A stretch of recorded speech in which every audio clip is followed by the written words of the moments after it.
तो जीएस पर जो है हम लोग बात करेंगे, ध्यान से सुनते रहिए, जो नई बातें उसको लिखना है। तो शुरू करने से पहले ये कहा जाएगा कि सपनों को तू साकार कर, हर डर से तू इनकार कर, सिर्फ सोचने से नहीं मिलेगा, हर रोज नया प्रयास कर। तो इन्हीं जो है मोटिवेशन लाइन के साथ हम लोग शुरू करेंगे, जीएस पर बात करेंगे, ठीक है ना भाई। तो ध्यान से सुनते रहना है, और कल जो हम लोगों ने पढ़ा भी है उसको भी एक बार इसी में रिवीजन करके हम लोग चलेंगे, ठीक है ना। तो पहले सवाल पर बात किया जाए कि महिला ODI cricketer of the year पूछा जाएगा। महिला ODI cricketer of the year, महिला ODI cricketer of the year का खिताब किसे मिला है? हाँ, महिला ODI cricketer of the year, cricketer of the year जो है ये किसे चुना गया है? तो याद रखना है ये चुना गया है स्मृति मंधाना को। हाँ, याद रखना स्मृति मंधाना, इसका उत्तर हो जाएगा स्मृति मंधाना। हाँ, स्मृति मंधाना को जो है ODI cricketer of the year चुना गया है, स्मृति मंधाना, याद रखना। समझ में आया? चलिए, तो कल हमने बात किया था विश्व दयालुता दिवस कब मनाया जाता भाई? विश्व दयालुता दिवस 13 नवंबर को। हाँ, विश्व दयालुता दिवस जो है ये 13 नवंबर को। तो कुछ रिपीट भी करते चलेंगे। तो विश्व दयालुता दिवस ये मनाया जाता है 13 नवंबर को मनाया जाता है, 13 नवंबर। बात समझ में आया? तो विश्व दयालुता दिवस कब है? 13 नवंबर को मनाया जाता है। पूछा जाएगा लोक प्रसारण दिवस कब मनाया जाता है? लोक प्रसारण दिवस जो है 12 नवंबर को। हाँ, लोक प्रसारण दिवस 12 नवंबर को लोक प्रसारण दिवस, हाँ, ये 12 नवंबर को मनाया जाता है। हाँ, 12 नवंबर को लोक प्रसारण दिवस के रूप में मनाया जाता है। बात समझ में आ गया भाई? चलिए, फिर आपसे पूछा जाएगा, हाँ, आपको एक बात और बताना है, विश्व निमोनिया दिवस कब मनाया जाता है? ये आप बताएंगे। विश्व निमोनिया दिवस आपको बता के चलना है कब मनाया जाता है, ये आपको बताना है। कल हमने जो है, हाँ, ये आपको इसके पहले वाले एपिसोड में हमने आपको बताया है, ठीक है भाई। तो नवंबर का ही महीना रहेगा, अपडेट हमको बताइएगा। हाँ, चलिए, तो हम और भी बात करेंगे। बिल्कुल 12 नवंबर को विश्व निमोनिया दिवस है, इसीलिए हमने पूछा भाई विश्व निमोनिया दिवस भी 12 नवंबर के दिन मनाया जाता है। अंतरराष्ट्रीय विज्ञान महोत्सव 2025 का आयोजन कहाँ किया गया है? अंतरराष्ट्रीय विज्ञान महोत्सव चंडीगढ़ में। तो अंतरराष्ट्रीय विज्ञान महोत्सव 2025, अंतरराष्ट्रीय, हाँ, विज्ञान महोत्सव 2025। तो पूछा जाएगा अंतरराष्ट्रीय विज्ञान महोत्सव 2025 का आयोजन कहाँ हुआ? तो ये हुआ है चंडीगढ़ में। हाँ, ये वही चंडीगढ़ है जो भारत का सबसे सुव्यवस्थित शहर के रूप में जाना जाता है, सुव्यवस्थित शहर के रूप में जाना जाता है, ठीक है ना भाई। फिर पूछा जाएगा एक अभी सैन्य अभ्यास हुआ है विनवैक्स। तो पूछा जाएगा विनवैक्स सैन्य अभ्यास भारत और किस देश के बीच में हुआ? VIN अगर पूछा जाए तो BEX, ये जो है सैन्य अभ्यास अभी हाल ही में हुआ है, किसके किसके बीच में हुआ है? तो विनवैक्स जो है ये भारत और, हाँ, भारत प्लस वियतनाम, भारत और वियतनाम के बीच में हुआ है, ये सैन्य अभ्यास है, ये सैन्य अभ्यास है। तो पूछा जाएगा किन दो देशों के बीच में हुआ है? तो याद रखिएगा भारत और वियतनाम। हाँ, इसका PDF भी आपको उपलब्ध कराया जाएगा। यदि आपके सवाल छूट रहे हैं तो आप घबराइएगा नहीं, सारे जो है प्रश्नों का PDF आपको उपलब्ध करवाया जाएगा, ठीक है ना भाई, क्लास समाप्त होने के बाद। तो विनवैक्स जो है ये भारत और वियतनाम के बीच में सैन्य अभ्यास है जिसका हाल ही में आयोजन किया गया। समझ में आया भाई? चलिए, हम बात करेंगे अभी आंध्र प्रदेश में एक तालाब है जिसका भी पुनर्निर्माण किया गया है। तो नाम जो है पूछा जाएगा, ऐसे सवाल पूछा जाएगा, वेंगलापयोल तालाब। हाँ, थोड़ा सा कठिन नाम है, वेंगलापयोल, वेंगलापयोल तालाब, तालाब का अभी किया गया है पुनर्निर्माण। हाँ, तो वेंगला, थोड़ा आगे आ जाइए, नहीं दिख रहा, आगे आ जाइए। तो वेंगलापयोल तालाब का पुनर्निर्माण जो है ये किया गया, ये कहाँ किया गया? तो याद रखना है ये किया गया है कहाँ पर? आंध्र प्रदेश में, आंध्र प्रदेश में। हाँ, आंध्र प्रदेश में ऐसा किया गया। और याद रखना है वेंगलापयोल जो तालाब है, हाँ, ये आंध्र प्रदेश में, और शिवराज सिंह चौहान के द्वारा इसका क्या किया गया भाई, इसका उद्घाटन किया गया है। तो ये भी याद रखना, शिवराज सिंह चौहान। चलिए, आपने पलक मुच्छल का नाम सुना होगा, पलक मुच्छल। तो नहीं सुना तो याद रखिए, 3800 बच्चों का हार्ट सर्जरी कराकर इन्होंने गिनीज बुक में नाम दर्ज करवाया है, पलक मुच्छल नाम। तो पलक मुच्छल कौन है, ऐसा पूछा जाए तो याद रखिए, इनका नाम अभी जो है गिनीज बुक में दर्ज किया गया, नाम जो है इनका पलक मुच्छल है। 3800 बच्चों का क्या किया, 3800 बच्चों का इन्होंने क्या किया भाई, हार्ट सर्जरी कराकर जो है क्या किया, हाँ, वर्ल्ड रिकॉर्ड बनाया। तो इन्होंने क्या किया भाई, वर्ल्ड रिकॉर्ड बनाया। ठीक है भाई, तो याद रखना है, हाँ, पलक मुच्छल नाम है, पलक मुच्छल। अगर आपको दिख नहीं रहा, थोड़ा सा आप आगे आ जाइए, किनारे से आप बैठ जाइए, ठीक है ना भाई। तो पलक मुच्छल जो है, वैसे मैं बोल रहा हूं तो आप सुनते भी रहिए, और हमने कहा इसका पीडीएफ भी दिया जाएगा। तो पलक मुच्छल जो है, इनको अभी हार्ट सर्जरी जो है इन्होंने 3800 बच्चों का कराकर वर्ल्ड रिकॉर्ड बना दिया। तो Guinness book of world record में इनका नाम दर्ज किया गया है। बात समझ में आया भाई। चलिए, तो राष्ट्रीय जल पुरस्कार की अगर बात किया जाए तो अभी महाराष्ट्र को दिया गया। तो पूछा जाएगा कि राष्ट्रीय जल पुरस्कार 2024 सर्वश्रेष्ठ राज्य के रूप में किसे चुना गया। तो राष्ट्रीय जल पुरस्कार में आ जाएगा महाराष्ट्र। राष्ट्रीय जल पुरस्कार में, हाँ, राष्ट्रीय जल पुरस्कार अगर पूछा जाए तो ये जो है, हाँ, पुरस्कार में सर्वश्रेष्ठ राज्य किसे चुना गया। तो सर्वश्रेष्ठ राज्य अगर पूछा जाए तो बताइएगा महाराष्ट्र हो जाएगा। महाराष्ट्र जल पुरस्कार, ये बड़ा ही चर्चित सवाल है भाई, चर्चित सवाल है। जल पुरस्कार ये 2024 वाला भी 25 में मिला, 24 वाला 25 में दिया गया है। समझ में आया भाई, किसे दिया गया है, महाराष्ट्र को दिया गया। बोलते भी रहेंगे तो बातें क्लियर होती रहेंगी, ठीक है। चलिए, तो महाराष्ट्र को दिया गया राष्ट्रीय जल पुरस्कार से भी सम्मानित किया गया, सर्वश्रेष्ठ। बात क्लियर हुआ। हम बात करेंगे वैश्विक जलवायु जोखिम सूचकांक में भारत का रैंक क्या। वैश्विक जलवायु जोखिम सूचकांक में भारत का रैंक 15वां। वैश्विक जलवायु जोखिम सूचकांक, वैश्विक जलवायु जोखिम सूचकांक अगर पूछा जाएगा, जोखिम सूचकांक में भारत का रैंक, तो ये हो जाएगा भाई, भारत का रैंक जो है आपका, याद रखना, 15वां। हाँ, 15वां रैंक है भारत का। तो वैश्विक जलवायु जोखिम सूचकांक में भारत का रैंक पूछा जाएगा तो कितना बताना है, 15वां बताना है। वैश्विक जलवायु जोखिम सूचकांक में भारत का रैंक जो है कितना हो जाएगा भाई, तो 15वां रैंक भारत का है। बात क्लियर हुआ। आपने पढ़ा होगा COP 30 का जो आयोजन, ये कहां होने वाला भाई, ब्राजील में। लेकिन हम आपको बताने वाले हैं, हाँ, COP 32, COP 32 की मेजबानी किस देश को सौंपा गया है, तो इथियोपिया। COP 32, हाँ, जो है 2027 में होने वाला है। COP 32 ये वर्ष जो है 2027 का आयोजन कहां होगा, तो अभी याद रखना है, इसका घोषित किया गया है इथियोपिया। देश का नाम है इथियोपिया। तो यहां 32 वाला होगा इथियोपिया में, और अभी 30 वाला कहां चल रहा भाई, तो ब्राजील में चल रहा। तो ये वाला बात भी याद रखना है, ऐसे ही सवाल थोड़ा सा कठिन करके पूछ लिया जाता है। तो वैश्विक जलवायु जोखिम सूचकांक में 15वां है। COP 32 का जो आयोजन होगा ये कहां, इथियोपिया में होने वाला। कहां होने वाला भाई, इथियोपिया में होने वाला। हमने कल आपको बताया था, ऋचा घोष जो क्रिकेटर हैं, जिनको डीएसपी का पद दिया गया है, कहां, पश्चिम बंगाल। तो ऋचा घोष जो है, हाँ, याद रखना है, इनको डीएसपी कहां बनाया गया भाई, तो डीएसपी ये पश्चिम बंगाल। लेकिन हम आपको और भी महत्वपूर्ण बात बताने वाले हैं।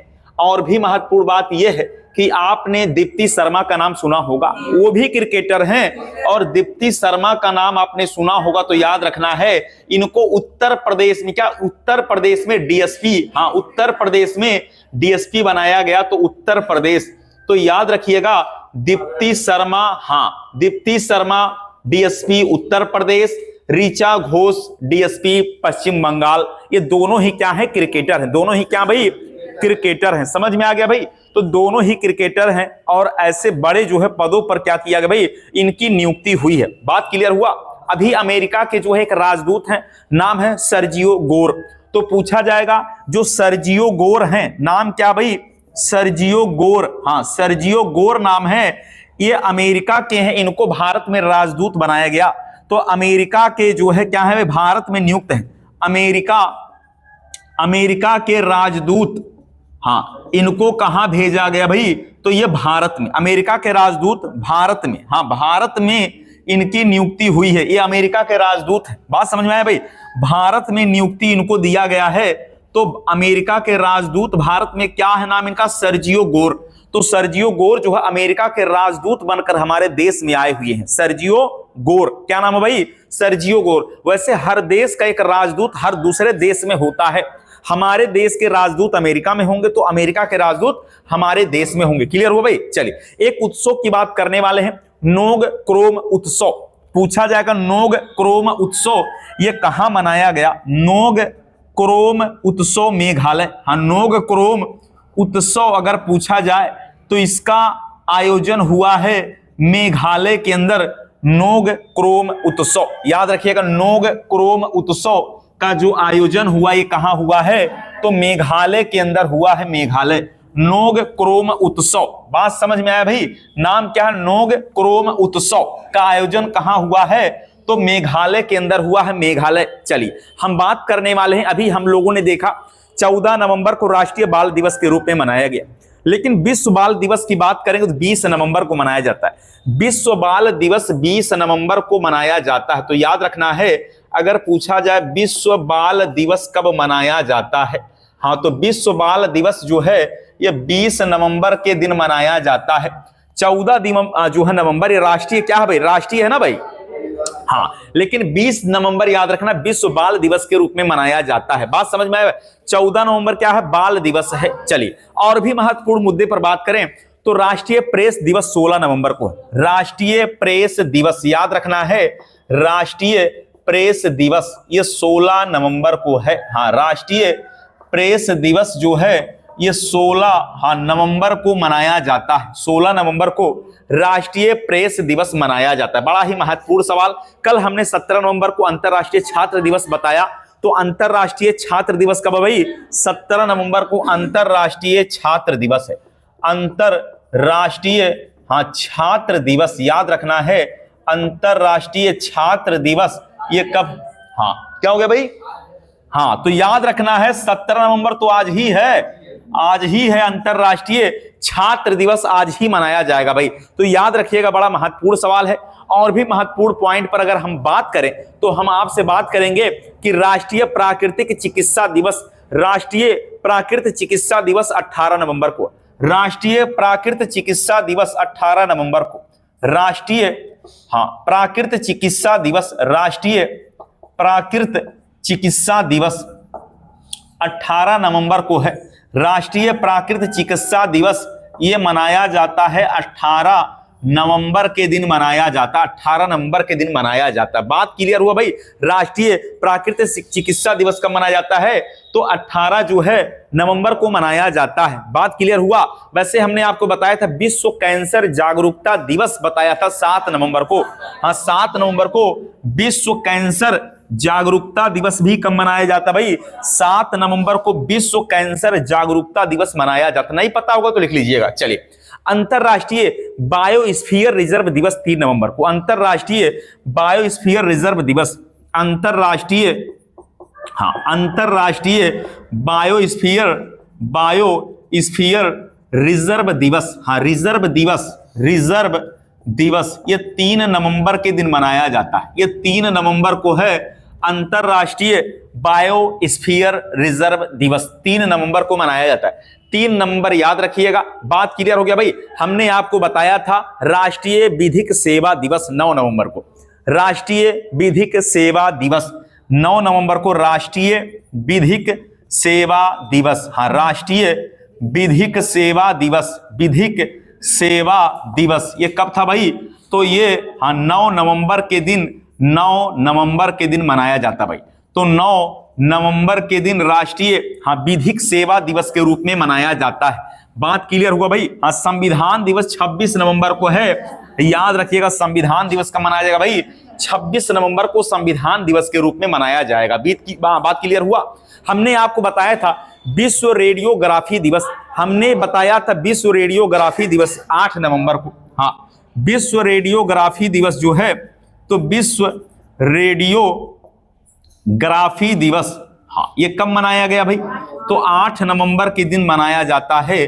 तो नवंबर माह में जो महत्वपूर्ण करंट अफेयर या करंट अफेयर जो है से बनने वाले जो दिवस हैं जो पूछे जाएंगे उस पर हम लोगों ने बात किया। विश्व रेडियोग्राफी दिवस जो है ये 8 नवंबर के दिन मनाया जाता है। हम अपने पड़ोसी देश पाकिस्तान की बात करने वाले हैं। पाकिस्तान की बात इसलिए करने वाले हैं कि ऐसे जो देश जो अगल बगल के हैं भाई, आतंकवाद फैलाने वाले देशों के प्रधानमंत्री और राष्ट्रपति का नाम हम लोग याद रखते हैं। तो राष्ट्रपति पाकिस्तान के कौन है भाई? क्या नाम है? आसिफ अली जरदारी। हाँ, आसिफ अली जरदारी ये पाकिस्तान के क्या हैं? राष्ट्रपति। तो पाकिस्तान के राष्ट्रपति कौन है भाई? तो पाकिस्तान के राष्ट्रपति का नाम क्या है? तो आसिफ अली जरदारी। हाँ, आसिफ अली जरदारी नाम है। हाँ, जरदारी नाम है भाई। तो इनका नाम भी याद रखना है। और हम आपसे बात करें कि यहां के प्रधानमंत्री कौन होंगे भाई? तो शहबाज शरीफ होंगे। पाकिस्तान के प्रधानमंत्री शहबाज हैं भाई। बात क्लियर हुआ? पाकिस्तान के अगर प्रधानमंत्री पर बात करें तो कौन है भाई इस समय? शहबाज शरीफ नाम है। हाँ, शहबाज शरीफ नाम है। शहबाज शरीफ नाम है, याद रखना है। बड़ा ही महत्वपूर्ण सवाल है और ऐसे सवाल पूछे जाएंगे। चलिए, अफगानिस्तान के प्रधानमंत्री की बात करें तो मुल्ला हसन, हाँ मुल्ला हसन अखुद, मुल्ला हसन अखुद ये अफगानिस्तान के प्रधानमंत्री हैं। तो अफगानिस्तान के प्रधानमंत्री के प्रधानमंत्री का नाम क्या है? तो मुल्ला, हाँ मुल्ला क्या नाम है भाई? मुल्ला हसन अखुद। हाँ, मुल्ला हसन आखुद। हाँ, शरीफ जो शहबाज शरीफ जो है ये पाकिस्तान के प्रधानमंत्री और अफगानिस्तान के प्रधान मुल्ला हसन अखुद, मुल्ला हसन अखुद नाम है। बात क्लियर हुआ? चलिए, नेपाल के प्रधानमंत्री के रूप में आपने देखा, हाँ सुशीला कार्की। हाँ, याद रखना सुशीला कार्की। और नेपाल के राष्ट्रपति कौन हैं? राष्ट्रपति की नाम बात किया जाए तो रामचंद्र पौडेल। क्या नाम है भाई? तो रामचंद्र पौडेल जो है ये नेपाल के राष्ट्रपति हैं। रामचंद्र पौडेल, क्या नाम है भाई? रामचंद्र पौडेल का नाम याद रखना है। रामचंद्र पौडेल ये जो है क्या है? तो ये नेपाल के राष्ट्रपति हैं। ये नेपाल के क्या हैं? नेपाल के राष्ट्रपति हैं। और आप प्रधानमंत्री का नाम तो आपको पता ही है, सुशीला कार्की जो है, ये वाला बात आपको पता है। तो इसलिए जो है राष्ट्रपति और जो अपने पड़ोसी देश हैं उनका दोनों हमें याद रखना। चलिए, वैसे चाइना के राष्ट्रपति शी जिनपिंग, हाँ चीन के राष्ट्रपति कौन है? तो चीन के राष्ट्रपति जो है, हाँ चीन के राष्ट्रपति याद रखना है शी जिनपिंग नाम। क्या नाम है भाई? शी जिनपिंग नाम है, जिनपिंग। तो शी जिनपिंग जो है ये चीन के जो है राष्ट्रपति हैं। क्या हैं? चीन के राष्ट्रपति हैं। बात समझ में आ गया भाई? ये चाइना के राष्ट्रपति हैं। हम बात करने वाले हैं, हाँ हम बात करने वाले बांग्लादेश की बात करने वाले हैं। बांग्लादेश की बात करने वाले हैं। तो बांग्लादेश के राष्ट्रपति कौन है भाई? मोहम्मद शहाबुद्दीन चुप्पू। क्या नाम है? मोहम्मद शहाबुद्दीन चुप्पू। तो बांग्लादेश के राष्ट्रपति, हाँ बांग्लादेश के राष्ट्रपति का नाम क्या भाई? तो याद रखना है, हाँ शहाबुद्दीन चुप्पू। तो मोहम्मद शहाबुद्दीन चुप्पू नाम है। मोहम्मद शहाबुद्दीन क्या नाम है भाई? चुप्पू नाम है। तो चुप्पू जो है ये हाँ बांग्लादेश के राष्ट्रपति हैं। जब प्रधानमंत्री का नाम जानते हैं हम, मोहम्मद यूनुस खान। क्या नाम है भाई? यूनुस खान जो है, हाँ यूनुस खान बांग्लादेश के प्रधानमंत्री हैं। बात क्लियर हुआ? शेख हसीना जो है वहां क्या हुआ भाई? जिनको भागना पड़ा, प्रधानमंत्री का पद छोड़कर भागना पड़ा, क्योंकि वहां पर क्या हो गया था भाई? वहां पर आपने देखा कि नेपाल में तख्ता पलट हो गया और अंततः वहां के युवाओं ने क्या किया भाई? प्रधानमंत्री जैसे लोगों को वहां से आपने देखा कि युवा जो थे उन्होंने ऐसा आंदोलन शुरू किया कि वहां के प्रधानमंत्री को भागना पड़ा। तो बांग्लादेश के राष्ट्रपति मोहम्मद शहाबुद्दीन चुप्पू हैं और राष्ट्रपति चुप्पू हैं और प्रधानमंत्री मोहम्मद यूनुस खान। क्या नाम है? मोहम्मद यूनुस खान। ये वाला बात भी आपको याद रखना है, बड़ा ही महत्वपूर्ण है। चलिए हम मालदीव की बात करते हैं। बड़ा ही महत्वपूर्ण सवाल, मालदीव के राष्ट्रपति कौन है? तो याद रखना मालदीव के जो राष्ट्रपति मोहम्मद मुइजू, क्या नाम है? मोहम्मद मुइजू, हाँ मुइजू। तो अगर पूछा जाए मालदीव के राष्ट्रपति, तो मालदीव के जो राष्ट्रपति हैं मोहम्मद मुइजू नाम है। क्या नाम है? मोहम्मद मुइजू, हाँ मोहम्मद मुइजू। ये मालदीव के क्या है भाई? राष्ट्रपति हैं। मोहम्मद मुइजू नाम है, याद रखिएगा, मालदीव के राष्ट्रपति मोहम्मद मुइजू नाम है। चलिए हम श्रीलंका की बात करने वाले हैं, हम श्रीलंका के प्रधानमंत्री की बात करने वाले हैं। तो क्या भाई? हाँ, श्रीलंका के प्रधानमंत्री कौन है भाई? हरनिया जयसूर्या। हरनिया, क्या नाम है भाई? हरनिया तो जयसूर्या। लेकिन अब जानिए, हम बीमारी वाली बात नहीं कर रहे हैं भाई, अपने पड़ोसी देश हम बांग्लादेश की बात कर रहे हैं, जो हमसे क्या भाई, हमसे कुछ ही जो है दूरी पर है। तो हरनिया, हाँ जयसूर्या नाम है, हरनिया जयसूर्या। तो ये वाला बात भी याद रखना है, हरनिया जयसूर्या। चलिए और भी सवाल पर अगर बात करें तो हम बात कर लेते हैं कि दुनिया का सबसे लंबा सीमा बनाने वाला जो देश है कनाडा। कनाडा के प्रधानमंत्री मार्क कार्नी, क्या नाम है? मार्क कार्नी, हाँ मार्क कार्नी कनाडा के प्रधानमंत्री हैं, मार्क कार्नी। तो कनाडा के प्रधानमंत्री हैं मार्क कार्नी, ये कनाडा के प्रधानमंत्री हैं। हाँ, ये कनाडा के क्या हैं? कनाडा के प्रधानमंत्री हैं भाई। तो कनाडा के प्रधानमंत्री का नाम है मार्क कार्नी। क्या नाम है? मार्क कार्नी नाम है, कनाडा के प्रधानमंत्री मार्क कार्नी है। तो क्या आप इमैनुअल मैक्रोन का नाम सुने हैं? ये फ्रांस के राष्ट्रपति इमैनुअल मैक्रोन, ये फ्रांस के राष्ट्रपति हैं। तो इमैनुअल मैक्रोन, हाँ ये फ्रांस के राष्ट्रपति। तो फ्रांस के राष्ट्रपति का नाम भी याद रखना है, इमैनुअल मैक्रोन नाम है, फ्रांस के क्या हैं? राष्ट्रपति इमैनुअल मैक्रोन है। बात क्लियर हुआ भाई? चलिए, तो जर्मनी के चांसलर का नाम बताएंगे, फ्रेडरिक मर्ज। जर्मनी के चांसलर फ्रेडरिक मर्ज। तो जर्मनी के चांसलर फ्रेडरिक मर्ज, हाँ ये जर्मनी के क्या हैं? चांसलर। जर्मनी के चांसलर का नाम पूछा जाएगा तो याद रखना है, चांसलर वाला सवाल भी बड़ा महत्वपूर्ण है। फ्रेडरिक मर्ज जो है ये जर्मनी की क्या है? चांसलर हैं। तो ऐसे भी सवाल पेपर में आ रहा है। आपसे पूछा जाएगा रूस के राष्ट्रपति, तो आपको पता है व्लादिमीर पुतिन। रूस के क्या? रूस के राष्ट्रपति तो व्लादिमीर पुतिन, हाँ व्लादिमीर पुतिन का नाम याद रखना है। ये पुतिन जो है रूस के क्या हैं? रूस के क्या है भाई? राष्ट्रपति हैं। हाँ रूस के क्या हैं? तो राष्ट्रपति हैं, व्लादिमीर पुतिन नाम है, रूस के क्या हैं? तो ये राष्ट्रपति हैं रूस के। बाद क्लियर हुआ। तो अमेरिका के राष्ट्रपति डोनाल्ड ट्रंप, क्या नाम है भाई? डोनाल्ड ट्रंप, अमेरिका के राष्ट्रपति डोनाल्ड ट्रंप। बात क्लियर हुआ। तो व्लादिमीर पुतिन रूस के राष्ट्रपति, हाँ याद रखिएगा, रूस के राष्ट्रपति व्लादिमीर पुतिन हैं। चलिए और भी बात करें तो जो चीजें आपको पता है उसको आप ना लिखिए, लेकिन जो नहीं पता उसको लिखना पड़ेगा। बात समझ में आया? तो ब्रिटेन के पीएम कौन है? ब्रिटेन के प्रधानमंत्री कीर स्टारमर। हाँ कीर स्टारमर का नाम याद रखना है। ये ब्रिटेन के प्रधानमंत्री हैं। ये ब्रिटेन के क्या हैं? प्रधानमंत्री हैं। हाँ ब्रिटेन के प्रधानमंत्री का नाम अगर पूछा जाए तो याद रखना है, नाम क्या है? कीर स्टारमर। क्या नाम है भाई? कीर स्टारमर। क्या नाम है? कीर स्टारमर नाम है, कीर स्टारमर। तो ब्रिटेन के प्रधानमंत्री कीर स्टारमर और रूस के राष्ट्रपति व्लादिमीर पुतिन। और अगर जर्मनी के चांसलर का नाम पूछे तो फ्रेडरिक मर्ज का नाम बताना है। ऐसे ही सवाल जो है, जो कठिन सवाल है वो पूछा जाएगा आपसे, महत्वपूर्ण है। और यह सवाल जो है, हाँ जो चर्चित व्यक्ति होते हैं उनसे जुड़े हुए प्रधानमंत्री या राष्ट्रपति का नाम आपके पेपर में आ जाता है। और इसी को कहते हैं अंतरराष्ट्रीय संबंध। जो हमारे पड़ोसी देश हैं जिनसे हमारा संबंध है, तो ऐसे देश के लोगों से क्या करना है? ऐसे देश के लोगों के प्रधानमंत्री देश राजधानी मुद्रा को भी क्या करना है? याद करते हुए चलना है। बात क्लियर हुआ भाई? याद करते हुए चलना है।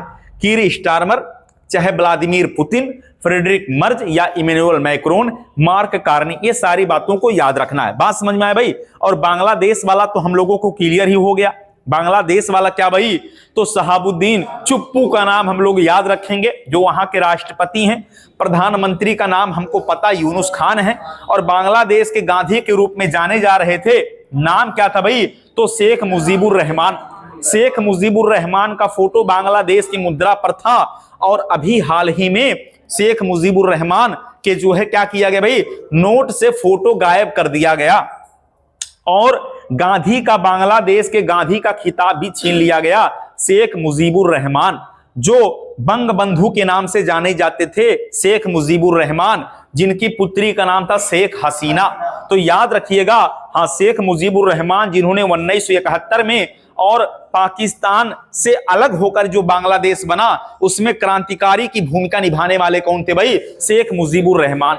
तो कहा यह जाएगा कि सपनों को तू साकार कर, हर डर से तू इनकार कर। हाँ, सपनों से तू साकार कर, हर डर से तू इनकार कर। सिर्फ सोचने से नहीं मिलेगा, हाँ, सिर्फ सोचने से नहीं मिलेगा, हर रोज नया प्रयास कर, हर रोज नया प्रयास कर। तो कहा यह जाएगा राष्ट्रीय विधिक सेवा दिवस। हाँ, राष्ट्रीय विधिक सेवा दिवस अभी हमने आपको बताया 9 नवंबर को राष्ट्रीय विधिक सेवा दिवस। जो चीजें हम रिपीट करें वो महत्वपूर्ण है भाई।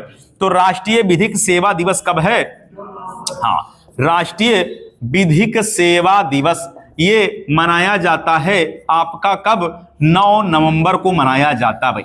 9 नवंबर को राष्ट्रीय विधिक सेवा दिवस के रूप में मनाया जाता है। बात क्लियर हो गया भाई। वैसे 9 अक्टूबर को राष्ट्रीय डाक दिवस है, हाँ, विश्व डाक दिवस है, सॉरी, विश्व डाक दिवस 9 अक्टूबर को मनाया जाता है ना, विश्व डाक दिवस मनाया जाता है। चलिए हम कुछ पुराने प्रश्नों को जो है एक बार रिपीट कर लें। हम आपसे पूछ लें कि 91 शतरंज ग्रैंड मास्टर हाल ही में इसका विजेता कौन बना है, तो राहुल वी यस। क्या नाम था भाई, राहुल वी यस। बात समझ में आया, राहुल वी यस, जो 91वें, हाँ, शतरंज ग्रैंड मास्टर का खिताब जीता, राहुल वी यस। क्या नाम था भाई, राहुल वी यस। हमने आपको कल बताया था कि वैश्विक मीडिया एवं मनोरंजन, वैश्विक मीडिया मनोरंजन निवेश सम्मेलन का आयोजन हुआ था, कहां पर, मुंबई के अंदर। कहां हुआ था भाई, हमने आपको बताया था कि वैश्विक मीडिया एवं मनोरंजन निवेश सम्मेलन का आयोजन कहां हुआ, 2025 में मुंबई में हुआ।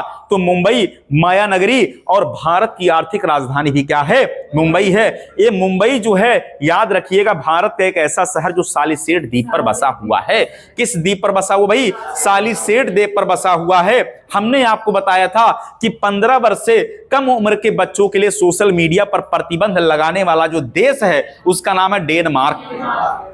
हाँ, जिसने जो 15 वर्ष से कम उम्र के बच्चों को सोशल मीडिया पर अपनी प्रतिक्रिया देने के लिए बैन लगाने का काम किया था, नाम क्या था भाई, डेनमार्क ने ऐसा किया था। चलिए और भी महत्वपूर्ण मुद्दे पर बात करें तो मनोहर पारिकर युवा वैज्ञानिक पुरस्कार, नहीं पता तो लिखिएगा, मनोहर पारिकर युवा वैज्ञानिक पुरस्कार। हाँ, मनोहर पारिकर याद रखिएगा, युवा वैज्ञानिक पुरस्कार 2025, युवा वैज्ञानिक पुरस्कार 2025। ये पुरस्कार किसे दिया गया है, तो साई गौतम गोपाल कृष्णन। हाँ, साई गौतम गोपाल कृष्णन को दिया गया भाई, साई गौतम गोपाल कृष्णन, साई गौतम गोपाल कृष्णन। क्या नाम है, साई गौतम गोपाल कृष्णन नाम है। तो मनोहर पारिकर, हाँ, मनोहर पारिकर युवा वैज्ञानिक पुरस्कार 2025 की बात कर रहे हैं भाई।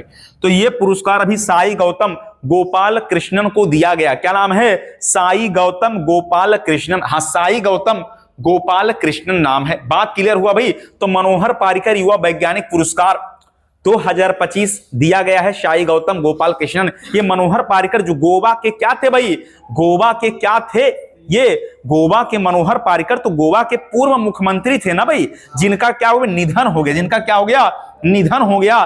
तो उनके निधन के बाद जो है, हाँ, ये वैज्ञानिक पुरस्कार शुरू किया गया, उनके नाम से शुरू किया गया है। तो ये पुरस्कार भी साई गौतम गोपाल कृष्णन को दिया गया। बात समझ में आया भाई। चलिए, हमने आपको बताया था कि सीबीएसई का अंतरराष्ट्रीय वैश्विक सम्मेलन का आयोजन अभी दुबई में हुआ है। हमने बताया था भाई सीबीएसई बोर्ड का जो है अंतरराष्ट्रीय वैश्विक सम्मेलन कहां हुआ है, दुबई में हुआ था। यह बात हमने बताया था आपको। हम एक बार और आपको याद करा दें कि बाली यात्रा महोत्सव कहां पर, उड़ीसा। हाँ, बाली यात्रा महोत्सव कहां पर, उड़ीसा। हाँ, बाली यात्रा महोत्सव कहां पर, उड़ीसा में जो है मनाया गया। बाली यात्रा महोत्सव उड़ीसा में मनाया गया। हमने आपको बताया था कि किस महिला ने वर्जीनिया लेफ्टिनेंट गवर्नर के रूप में नियुक्ति या चुनाव पाया है, तो वर्जीनिया के लेफ्टिनेंट गवर्नर के रूप में हाँ गजाला हाशमी। क्या नाम था, गजाला हाशमी। क्या नाम था भाई, गजाला हाशमी का नाम आपको याद है। बात समझ में आया। चलिए, हमने आपको बताया था डीएनए का द्वि हेलिक्स संरचना, डीएनए का हाँ बिल्कुल करेक्ट भाई, डीएनए का द्वि हेलिक्स संरचना की खोज करने वाले नाम क्या था भाई, जेम्स वाटसन का हाल ही में निधन हो गया। और याद रखिएगा इसी नवंबर महीने में तो निधन हुआ है, जेम्स वाटसन का निधन हो गया। इनको नोबेल पुरस्कार दिया गया था 1962 में। कब दिया गया था भाई, 1962 में जेम्स वाटसन को नोबेल पुरस्कार दिया गया था। और इन्होंने क्या किया, डीएनए द्वि हेलिक्स संरचना की खोज किया था। क्या, डीएनए द्वि हेलिक्स संरचना की खोज किया था। जेम्स वाटसन का हाल ही में क्या हो गया, निधन हो गया। हमने आपको बताया COP30 का जो आयोजन होगा ब्राजील में, कहां होगा भाई, ब्राजील के अंदर होगा। तो COP30 का आयोजन ब्राजील में होना है।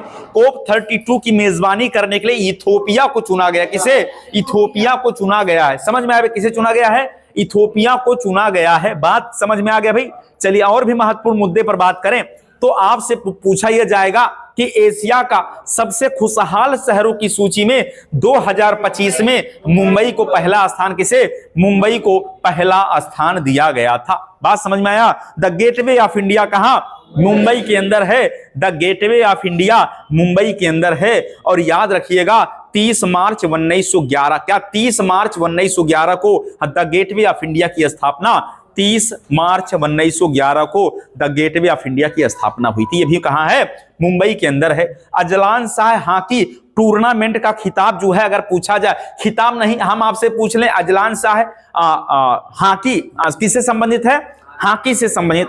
अजलान शाह टूर्नामेंट का संबंध किससे है, तो हॉकी से संबंधित है। किससे संबंधित है, हॉकी से संबंधित है। Azlan Shah cricket tournament hockey से संबंधित है। बात क्लियर हुआ भाई। चलिए, अभी जो है एक प्राइज दिया गया है। हाँ, नाम याद रखना अगर पूछा जाए, Dayton peace prize lifetime achievement. Dayton peace prize याद रखिएगा, पूछा जाएगा Dayton peace prize lifetime achievement. हाँ, लाइफ टाइम अचीवमेंट का खिताब ये किसे दिया गया है, तो याद रखिएगा हाँ, मशहूर लेखक सलमान रुश्दी। क्या नाम है भाई, सलमान रुश्दी ने जीता है Dayton peace prize lifetime achievement. Dayton peace prize lifetime achievement का खिताब जीता है सलमान रुश्दी। किसने जीता भाई, सलमान रुश्दी को यह खिताब मिला है, Dayton peace prize lifetime achievement. बात समझ में आया। चलिए, तो और भी अब हम जो है जीएस के मुद्दे पर बात करने वाले हैं। अभी हम महत्वपूर्ण करंट अफेयर पर बात कर रहे थे, अब हम जीएस के प्रश्नों पर बात करने वाले हैं। बात समझ में आया भाई। तो हम पहला प्रश्न जो है जीएस से उठाएंगे कि मंत्री परिषद किसके प्रति सामूहिक रूप से जिम्मेदार होता है। मंत्री परिषद किसके प्रति सामूहिक रूप से जिम्मेदार होता है, तो याद रखिएगा लोकसभा के प्रति। मंत्री परिषद सामूहिक रूप से किसके प्रति जिम्मेदार होता है, तो लोकसभा के प्रति। याद रखिएगा संविधान का अनुच्छेद 75 क्लॉज 3, हाँ, संविधान के अनुच्छेद 75 क्लॉज 3 कहता है कि मंत्री परिषद लोकसभा के प्रति सामूहिक रूप से उत्तरदायी होता है। बात समझ में आया। तो ये बात याद रखिएगा, जो लोकसभा, याद रखिए मंत्री परिषद किसके प्रति उत्तरदायी होता है, तो मंत्री परिषद ये लोकसभा के प्रति उत्तरदायी होता है। हाँ, ये लोकसभा के प्रति क्या होता भाई, उत्तरदायी होता है। इसकी सारी जिम्मेदारी होती है कि मंत्री परिषद की सारी जिम्मेदारी होती है कि लोकसभा में क्या करना भाई, बहुमत बना के रखना, क्या करना है, बहुमत बना के रखना, एक भी सीट कम नहीं होना चाहिए। बात समझ में आए तो अन्यथा सरकार गिरने की पूरी संभावना रहती। इसीलिए मंत्री परिषद जो है, अगर पूछा जाए कि सामूहिक शब्द आएगा तो याद रखिएगा, हाँ ये लोकसभा के प्रति जो मंत्री परिषद का होता है भाई, लोकसभा के प्रति सामूहिक रूप से जिम्मेदार होता है। हाँ सामूहिक रूप से लोकसभा के प्रति कैसा जिम्मेदार होता है, सामूहिक रूप से। तो याद रखिएगा जितने मंत्री हैं तो हाँ ये सभी को क्या करना है, सामूहिक रूप से लोकसभा में अपनी आस्था बना के रखना है। तो मंत्री परिषद लोकसभा के प्रति सामूहिक रूप से उत्तरदायी होता, भाई उत्तरदायी होता है। बात समझ में आया। तो सवाल कैसे पूछेगा, सवाल ऐसे पूछेगा कि मंत्री परिषद सामूहिक रूप से किसके प्रति जिम्मेदार होता है या उत्तरदायी होता है, तो बताइएगा लोकसभा के प्रति। चलिए हम महत्वपूर्ण और भी प्रश्नों पर बात करते हैं। हम बात करेंगे PIL, हम बात करने वाले हैं PIL। तो सवाल ऐसे है कि जब जो है भारत की न्यायिक पद्धति में लोकहितवाद लाया गया, लोकहितवाद माने PIL, तो लोकहितवाद लाया गया, तो उस समय भारत के मुख्य न्यायाधीश कौन थे? हाँ PN भगवती। नाम क्या था भाई? PN भगवती। तो याद रखिएगा PN भगवती के समय ही, हाँ PN भगवती के समय ही क्या लाया गया भाई? PN भगवती के हाँ समय ही लाया गया क्या? तो याद रखिएगा PIL जिसको कहते हैं लोकहितवाद। क्या कहते हैं भाई? लोकहितवाद लाया गया। हाँ लोकहितवाद लाया गया, PIL अर्थात लोकहितवाद लाया गया। तो नाम याद रखें, जनहित याचिका इसी को तो कहते हैं भाई, यही तो जनहित याचिका है। तो PN भगवती जो क्या थे भाई, चीफ जस्टिस थे, उन्हीं के समय ऐसा किया गया था। PN भगवती, हम डिटेल में इस पर क्लास भी आपको जो है लेने वाले हैं, तो याद रखिएगा इस पर डिटेल PIL पर क्लास होने वाला है, बस थोड़ा सा हमें समय जो है चाहिए। चलिए और भी महत्वपूर्ण मुद्दे पर बात करते हैं। तो अभी प्रधानमंत्री जी को मैन ऑफ एक्शन, हाँ मैन ऑफ एक्शन जो है ये किसे जो है कहा जाता है? तो प्रधानमंत्री को मैन ऑफ एक्शन किसने कहा है? तो पूछा जाएगा कि मैन ऑफ एक्शन किसे कहा जाता है? तो याद रखिएगा मैन ऑफ एक्शन ये कहा जाता है किसे? तो प्रधानमंत्री नरेंद्र मोदी को। हाँ मैन ऑफ एक्शन किसे कहा जाता भाई? तो नरेंद्र मोदी जी को तो कहा जाता भाई, तो नरेंद्र मोदी जी को कहा जाता है हाँ मैन ऑफ एक्शन। ये किसने कहा? बराक ओबामा ने। बराक ओबामा ने द मैन ऑफ एक्शन किसे कह दिया? नरेंद्र मोदी को द मैन ऑफ एक्शन कहा जाता है। समझ में आया भाई किसे कहा जाता है? मोदी जी को। किसने कहा? बराक ओबामा ने। किसने कहा ये बात? तो बराक ओबामा। ये बराक ओबामा कौन है भाई? तो ये तो राष्ट्रपति पूर्व, कहां के? अमेरिका के। हाँ अमेरिका के पूर्व राष्ट्रपति बराक ओबामा ने मैन ऑफ एक्शन कहा था किसे? नरेंद्र मोदी को। तो ऐसे भी सवाल पेपर में बिल्कुल आने की संभावना है। चलिए हम और भी मुद्दे पर बात करें तो आपसे पूछा जाएगा कि राष्ट्रीय आंदोलन में, हाँ राष्ट्रीय आंदोलन में जन संगठित आंदोलन का रूप कब लिया? राष्ट्रीय आंदोलन ने जन संगठित आंदोलन का रूप कब लिया? हाँ राष्ट्रीय आंदोलन में अगर पूछा जाए, राष्ट्रीय आंदोलन में जन संगठित, हाँ राष्ट्रीय आंदोलन ने जन संगठित आंदोलन का रूप कब लिया? आंदोलन का रूप कब ले लिया? रूप कब लिया? तो ऐसा सवाल आप देखेंगे, है तो आसान, बस भाषा थोड़ा सा आप समझेंगे तो आपका उत्तर पता चलेगा। हम बात करने वाले हैं जो भी राष्ट्रीय आंदोलन थे। जब जन संगठित की बात करेगा, जन संगठित आंदोलन का रूप कब लिया, तो यह बात कर रहा है कि कांग्रेस कब बना। चूंकि जब कांग्रेस बना तभी भारत के सारे बड़े बड़े नेता एक ही मंच पर आ गए थे। अर्थात ये जो है जन संगठित आंदोलन का रूप लिया था 1885। तो जब 28 दिसंबर 1885 को हाँ डफरिन के शासनकाल में कांग्रेस की स्थापना हुई, तभी भारतीयों सभी क्रांतिकारी नरम दल और गरम दल के लोगों को एक मंच मिला जिससे वो अपनी बात सरकार तक आसानी से पहुंचा सकें। तो उसी को कहा जाता कि जो राष्ट्रीय आंदोलन है, तो राष्ट्रीय आंदोलन ने पहली बार हाँ जन संगठित आंदोलन का रूप कब ले लिया था? तो जब कांग्रेस बन गया तभी क्या हो गया? जन संगठित आंदोलन बन गया। क्या हो गया भाई? जन संगठित आंदोलन हुआ। समझ में आया भाई? चलिए आप हमें बताइए काली मिर्च का जो है सबसे ज्यादा उत्पादन करने वाला राज्य क्या है? तो का से काली मिर्च, का से केरल। तो काली मिर्च जो है क्या हो जाएगा, केरल हो जाएगा। सबसे ज्यादा काली मिर्च केरल में इसका उत्पादन होता है। इसीलिए याद रहे मसालों का बगीचा क्या है, केरल है। हम मसालों का बगीचा केरल है। और हाँ याद रखिएगा मसालों का बगीचा केरल है और मसालों की रानी इलायची अगर ऑप्शन में नहीं रहेगा तो काली मिर्च सही है। मसालों की रानी काली मिर्च भी हो जाएगा, याद रहे। समझ में आया भाई। तो सबसे ज्यादा काली मिर्च का उत्पादन कहां, केरल में। मसालों का बगीचा कहां, केरल में। पेरियार वन्यजीव अभयारण्य कहां, केरल में। पेरियार वन्यजीव अभयारण्य जो है जंगली हाथियों के लिए प्रसिद्ध है। समझ में आया भाई। चलिए तो याद रखिएगा हम बात करें अगर एक पुस्तक मिडनाइट चिल्ड्रन, किसकी बात करने वाले भाई, मिडनाइट चिल्ड्रन की बात करने वाले हैं। तो सलमान रुश्दी ने लिखा था, ये बात भी हमने आपको बताया। हाँ तो मिडनाइट चिल्ड्रन, हाँ मिडनाइट चिल्ड्रन, हाँ ये किसने लिखा भाई, तो ये लिखा सलमान रुश्दी ने। किसने लिखा भाई, सलमान रुश्दी ने लिखा। और क्या केवल यही लिखा, नहीं भाई, हाँ तो सर्टेन वर्सेस भी लिखा सलमान रुश्दी ने। द सर्टेन वर्सेस, याद रखिएगा द सर्टेन वर्सेस, ये भी किताब किसने लिखा, तो सलमान रुश्दी के द्वारा लिखा गया है।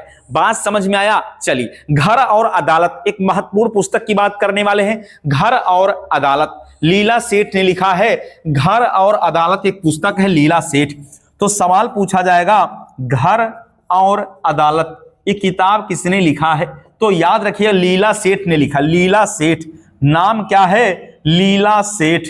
तो लीला सेठ की पुस्तक का नाम है घर और अदालत। हाँ घर और अदालत, लीला सेठ की पुस्तक का नाम है घर और अदालत। क्या नाम है भाई, हाँ घर और अदालत। चलिए और भी बात करने वाले हैं। The three mistake of my life, the three mistake of my life, ये भी किताब है, चेतन भगत ने लिखा है। The three mistake of my life, the three mistake of my life, Chetan Bhagat. The three mistake of my life, of my life, हाँ चेतन भगत ने लिखा है कि मेरे जीवन का 3 सबसे बड़ी जो भूल है, ये लिखा किसने, चेतन भगत ने लिखा।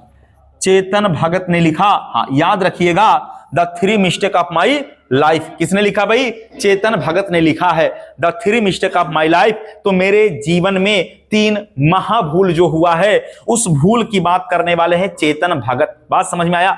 इनके बहुत सारे ऐसे उपन्यास हैं जिस पर फिल्म भी बन चुका है। क्या बन चुका भाई, फिल्म भी बन चुका है। हाँ तो कोई एक मूवी बताइए। हाँ बिल्कुल करेक्ट, याद रखिएगा बिल्कुल करेक्ट। हाँ बहुत बढ़िया। तो हाँ the three mistake of my life जो है चेतन भगत के द्वारा लिखा गया जो है, हाँ ये पुस्तक है। और द घर और अदालत जो है ये किसने, लीला सेठ ने। किसने लिखा भाई, लीला सेठ ने घर और अदालत, लीला सेठ के द्वारा हाँ घर और अदालत ये पुस्तक लिखा गया। बात समझ में आया। चलिए भारत में सबसे ज्यादा नगरीय जनसंख्या की बात करें तो महाराष्ट्र में है। सबसे ज्यादा नगरीय जनसंख्या कहां है, महाराष्ट्र में है भाई। तो सर्वाधिक अगर पूछा जाए, हाँ सर्वाधिक नगरीय जनसंख्या अगर पूछ लिया जाए तो याद रखिएगा ये महाराष्ट्र के अंदर है। कहां है भाई, महाराष्ट्र के अंदर है। तो महाराष्ट्र के बाद क्या उत्तर प्रदेश है क्या, बिल्कुल उत्तर प्रदेश हो जाएगा। नगरीय जनसंख्या में महाराष्ट्र है, फिर उत्तर प्रदेश का भी नाम आपको याद रखना है। तो उत्तर प्रदेश के बाद तमिलनाडु का नाम याद रखना है। उत्तर प्रदेश, तमिलनाडु, पश्चिम बंगाल। उत्तर प्रदेश, तमिलनाडु और पश्चिम बंगाल। और पश्चिम बंगाल की बात करने वाले हैं। कभी क्रम से लगाने के लिए पूछा जाएगा, सबसे ज्यादा नगरीय जनसंख्या महाराष्ट्र में, फिर उत्तर प्रदेश, तमिलनाडु, पश्चिम बंगाल बता दीजिएगा। सवाल गलत नहीं होना चाहिए। बात समझ में आया भाई। तो महाराष्ट्र हो, उत्तर प्रदेश हो और तमिलनाडु और पश्चिम बंगाल, नगरीय जनसंख्या पूछ रहा। क्या पूछ रहा भाई, नगरीय जनसंख्या सबसे ज्यादा ये किन राज्यों में है, ये सवाल बहुत बार रिपीट हुआ। तो महाराष्ट्र में है। महाराष्ट्र के बाद क्या हो जाएगा भाई, तो उत्तर प्रदेश, फिर तमिलनाडु और पश्चिम बंगाल में जो है नगरीय जनसंख्या सबसे ज्यादा है। चलिए उत्तर प्रदेश का वो कौन सा जिला है जिसका जनघनत्व तो सबसे ज्यादा है, तो उत्तर प्रदेश का, याद बिल्कुल करेक्ट भाई। तो याद रखिएगा अगर पूछा जाए कि उत्तर प्रदेश का जनघनत्व तो पहले बताइएगा। उत्तर प्रदेश का पहले नहीं, हम पहले उत्तर प्रदेश का पूछ रहे हैं। पहले हम ऑल यूपी की बात कर रहे हैं। तो 829 वर्ग किलोमीटर, 829 यह वर्ग किलोमीटर है। लेकिन केवल उत्तर प्रदेश का पूछेंगे तब ये बताइएगा सबसे ज्यादा उत्तर प्रदेश के किस जिले का जनघनत्व, तो गाजियाबाद। कितना है भाई गाजियाबाद का? 3971। हाँ, तो गाजियाबाद का कितना है भाई? गाजियाबाद का अगर पूछा जाए तो गाजियाबाद का जो है ये जनघनत्व हो जाएगा 3971, माने 1 किलोमीटर में 3971 लोग रहते हैं। इसके बाद क्या बनारस का भी याद है? हाँ, बनारस का 2395, बनारस में 2395 लोग रहते हैं भाई। वाराणसी के अंदर याद रखिएगा 2395 लोग रहते हैं। 1 किलोमीटर के दायरे में 2395 लोग रहते हैं। कहां पर? बनारस के अंदर। तो बनारस से कम लोग लखनऊ में रहते हैं भैया, 1816। तो लखनऊ का जनघनत्व कितना है? 1816। हाँ, लखनऊ 1816, लखनऊ का जनघनत्व कितना है? 1816 है, 1816 है। भदोही का 1555 है, भदोही का 1555 जनघनत्व है। भदोही का कितना है? तो भदोही का हो जाएगा 1555। ये जनघनत्व याद रखना है। सवाल कुछ भी पूछे आपका उत्तर गलत नहीं होना चाहिए। बात क्लियर हो पा रहा भाई? ये जनघनत्व होता क्या है? तो 1 किलोमीटर लंबाई और चौड़ाई में रहने वाले लोगों की जनसंख्या है। तो सबसे ज्यादा लोग कहां रहते हैं भाई? गाजियाबाद। यही तो छोटा दिल्ली, यही क्या भाई? छोटा दिल्ली, इसी को तो कहते हैं गाजियाबाद को। समझ में आया भाई? हाँ, याद रखिएगा औद्योगिक राजधानी गाजियाबाद हो जाएगा भाई। चलिए, तो सिमुक जो है ये किस वंश का संस्थापक था? सिमुक। तो याद रखिए जो सातवाहन, बिल्कुल करेक्ट भाई, सातवाहन वंश का संस्थापक कौन था भाई? सातवाहन वंश का संस्थापक हो जाएगा सिमुक, हो जाएगा भाई। तो सिमुक जो है ये सातवाहन वंश का संस्थापक माना जाता है। याद रखिएगा कि जो सिमुक है इसने कण्व वंश के शासक, हाँ, कण्व वंश के शासक की हत्या किया। और कण्व वंश का जो अंतिम शासक था उसका नाम था सुशर्मन। क्या नाम था भाई? सुशर्मन की हत्या करके, हाँ, कण्व वंश के राजा सुशर्मन की हत्या करके सिमुक ने क्या किया था? आंध्र सातवाहन वंश की स्थापना किया था। आंध्र सातवाहन वंश, ये आंध्र सातवाहन ये नया ब्राह्मण वंश था। क्या ये ब्राह्मण थे? हाँ, ये ब्राह्मण थे भाई। तो कण्व वंश के अंतिम शासक सुशर्मन की हत्या करके, फिर सुनिएगा, कण्व वंश के अंतिम शासक सुशर्मन की हत्या करके सिमुक ने क्या किया था भाई? आंध्र सातवाहन वंश की स्थापना किया था। और इसकी राजधानी थी प्रतिष्ठान। कहां थी? प्रतिष्ठान इसकी राजधानी थी। शीशे का सिक्का चलाया, शीशे का सिक्का चलाया। तो क्या शीशे का सिक्का चलाया? हाँ, प्रोटीन का भी सिक्का चलाया। तो सीसा और प्रोटीन याद रखना है, सीसा प्लस प्रोटीन का सिक्का। तो सीसा और प्रोटीन का सिक्का किसने चलाया? तो सातवाहन वंश के राजाओं ने चलाया। और याद रखिएगा अगर पूछ लिया जाए कि सातवाहन वंश का सबसे प्रतिष्ठित राजा कौन था, तो नाम है गौतमी पुत्र सतकर्णी। क्या नाम है भाई? गौतमी पुत्र सतकर्णी। हाँ, इसका सबसे प्रतापी राजा अगर पूछा जाए, प्रतापी राजा का नाम क्या था? तो गौतमी पुत्र, हाँ, गौतमी पुत्र सतकर्णी। क्या नाम था भाई? हाँ, गौतमी पुत्र सतकर्णी नाम था। राजधानी प्रतिष्ठान, राजधानी प्रतिष्ठान। चलिए, हम बात करने वाले हैं कबीरदास की। जो है अगर जन्मस्थली पूछेगा तो आपको पता है बनारस में इनका जन्म हुआ कबीरदास का, लेकिन उनकी समाधि स्थल मिलेगी यही सिद्धार्थ नगर के बगल में है संत कबीर नगर, और संत कबीर नगर में है मगहर। तो कबीर की समाधि स्थल कहां है? मगहर है। अगर पूछा जाए कि मगहर महोत्सव कहां लगता है, तो संत कबीर नगर में। कहां लगता है भाई? संत कबीर नगर में मगहर महोत्सव लगता है। याद रखिएगा, हर बातें लिखना नहीं है, कुछ बातें दिमाग के अंदर बैठाते हुए चलना है। तो कबीर महोत्सव कहां? मगहर। मगहर कहां? संत कबीर नगर। संत कबीर नगर की जो है मुख्यालय क्या? खलबली। अरे खलबली नहीं, खलीलाबाद। खलबली से खलीलाबाद याद रखिएगा। तो संत कबीर नगर का मुख्यालय खलीलाबाद हो जाएगा। बात समझ में आया भाई? चलिए, तो शेख सलीम चिश्ती का मकबरा कहां है? शेख सलीम चिश्ती का मकबरा कहां है? बिल्कुल करेक्ट है, फतेहपुर सीकरी में तो है। शेख सलीम चिश्ती का मकबरा कहां भाई? फतेहपुर सीकरी में तो है। समझ में आया भाई? हाँ, शेख सलीम चिश्ती का मकबरा कहां है? फतेहपुर सीकरी के अंदर। कहां है? फतेहपुर सीकरी के अंदर है। हमें बताइएगा कि पानीपत का, हाँ, पानीपत का पहला युद्ध कब हुआ भाई? हाँ, तो पानीपत का पहला युद्ध हुआ था 1500। बात क्लियर हुआ? क्लियर हो गया भाई? 1526। पानीपत का दूसरा युद्ध बताइए। 1556। पानीपत का दूसरा कब हुआ? 1556। पानीपत का दूसरा युद्ध कब हुआ? 1556। हल्दी घाटी बताइएगा। 1576 में हल्दी घाटी का युद्ध हुआ था। हाँ, हल्दी घाटी, अकबर और महाराणा प्रताप, 1576 में हल्दी घाटी का युद्ध हुआ था। क्या आप हमें बता सकते हैं कि चतुर्थ मैसूर युद्ध कब हुआ है? चतुर्थ मैसूर युद्ध हुआ 1799। हाँ बिल्कुल करेक्ट भाई, चतुर्थ मैसूर युद्ध 1799। चतुर्थ मैसूर युद्ध कब हुआ? तो ये 1799। कब हुआ भाई? 1799। हम केवल मुद्दे पर बात कर रहे हैं, हम इधर उधर की बातें ना करके केवल मुद्दे पर बात करने वाले हैं भाई। बात क्लियर हुआ? तो चतुर्थ मैसूर युद्ध 1799।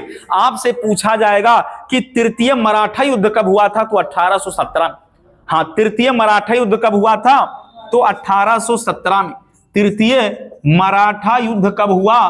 तो 1817 से लेकर 1819 तक चला था तृतीय मराठा युद्ध। हम केवल बहुत ही महत्वपूर्ण सवालों पर चर्चा कर रहे हैं भाई। चलिए, फिर क्या सवाल पूछेगा कि एलपीजी नीति अगर पूछा जाए कब आया था? एलपीजी नीति कब आया था? 1991, 1991 लिख लीजिएगा।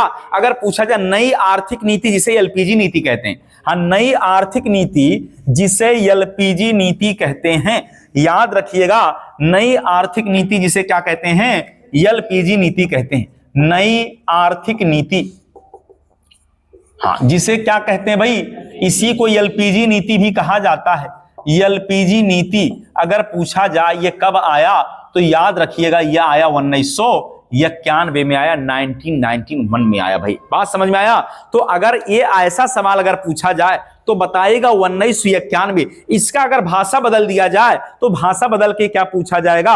उदारीकरण, हाँ निजीकरण, वैश्वीकरण। उदारीकरण, निजीकरण, वैश्वीकरण क्या पूछा जाएगा भाषा बदल के? तो ऐसा पूछा जाएगा उदारीकरण, निजीकरण, हाँ निजीकरण और वैश्वीकरण। और वैश्वीकरण की अवधारणा कब शुरू हुई? तो बताइएगा, क्या बताना भाई?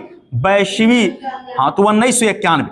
याद रखना है, वैश्विककरण की अवधारणा भी उत्पन्न होती है 1991 में। तो नई आर्थिक नीति, एलपीजी नीति, उदारीकरण, निजीकरण, वैश्वीकरण की अवधारणा शुरू होती है कहां से? तो 1991 की बात करते हैं। बात समझ में आया? चलिए, क्या मुद्रास्फीति का नाम सुने हैं? मुद्रास्फीति होता क्या है? मुद्रास्फीति में हमारे देश की साख गिर जाती है। मुद्रास्फीति में मुद्रा की वैल्यू गिर जाती है। तो क्या क्या हो सकता है? अगर मुद्रा की वैल्यू गिर जाए तो क्या हो सकता है? क्या सरकारी जो तंत्र है वो चिंता का विषय बनेगा कि नहीं बनेगा? बन सकता है। क्या भारत के लोगों में अगर मुद्रास्फीति हो जाए तो लोगों के अंदर असंतोष पैदा हो सकता है? बिल्कुल हो सकता है।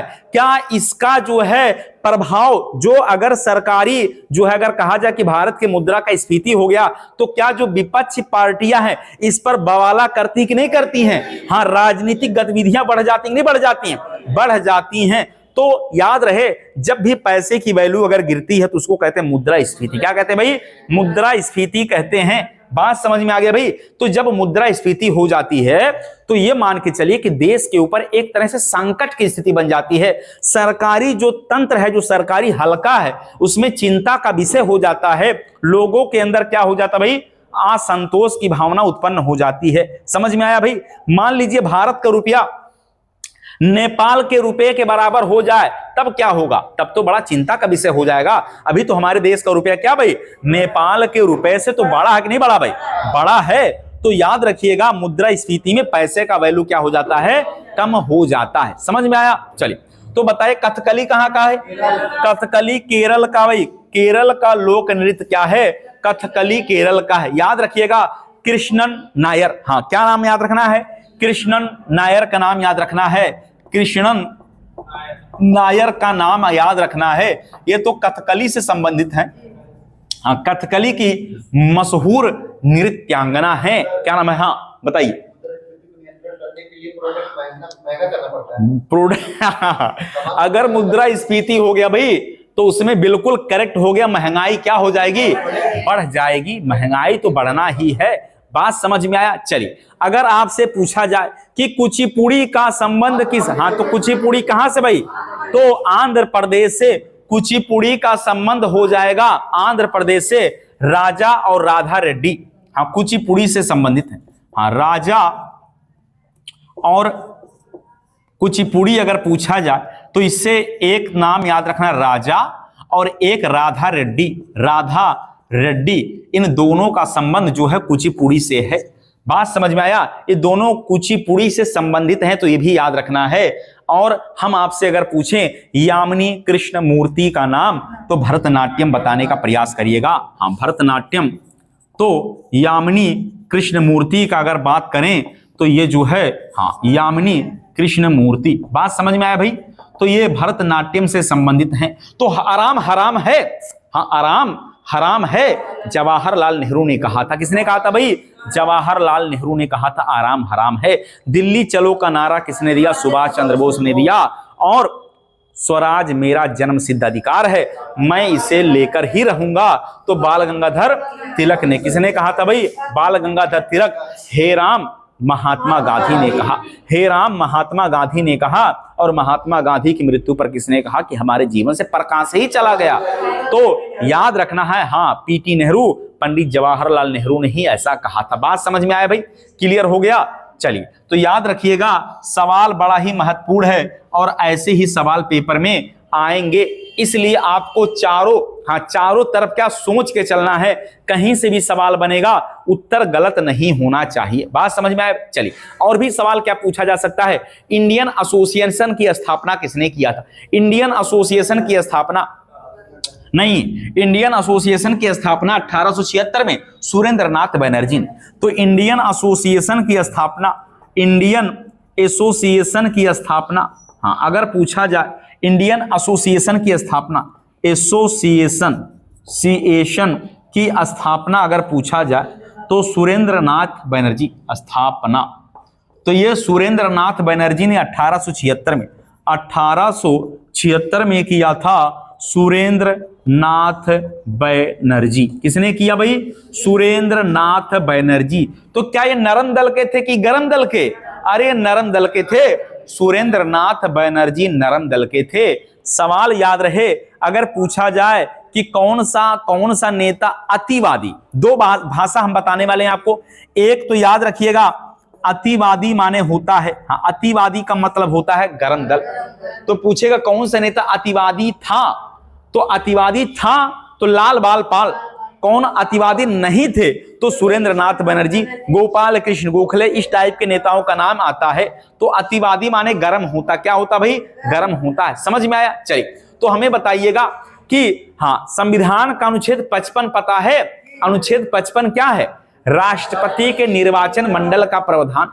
राष्ट्रपति के निर्वाचन मंडल का प्रावधान ये अनुच्छेद 55 में है। कहां भाई?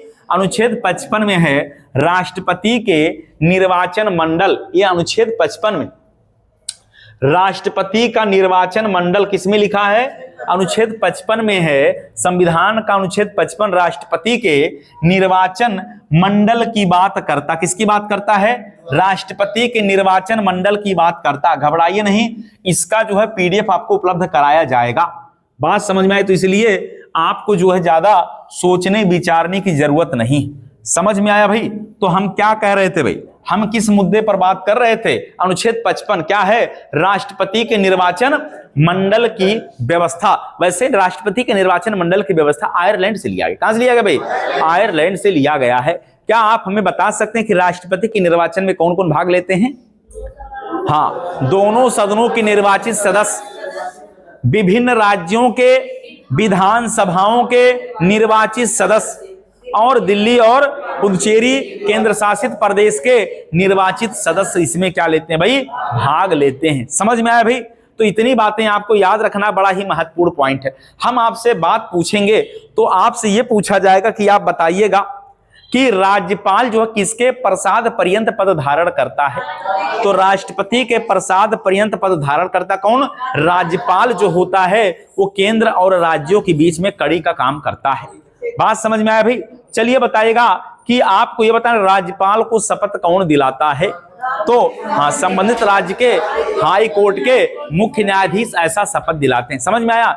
चलिए अगले सवाल की तरफ बढ़ते हैं कि मानव के शरीर में अगर आयोडीन की कमी हो जाए तो क्या हो जाएगा भाई, घेघा हो जाएगा।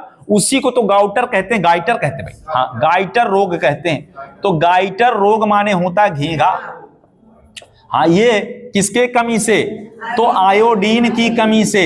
हाँ याद रखना है, आयोडीन समुद्री खरपतवार से मिलता है। हाँ समुद्री खरपतवार से आयोडीन मिलता है, समुद्री खरपतवार से मिलता है। और आयोडीन में, समुद्री खरपतवार में याद रखना है लेमिनेरिया, क्या याद रखना है, लेमिनेरिया से ही हाँ आयोडीन मिलता है, लेमिनेरिया।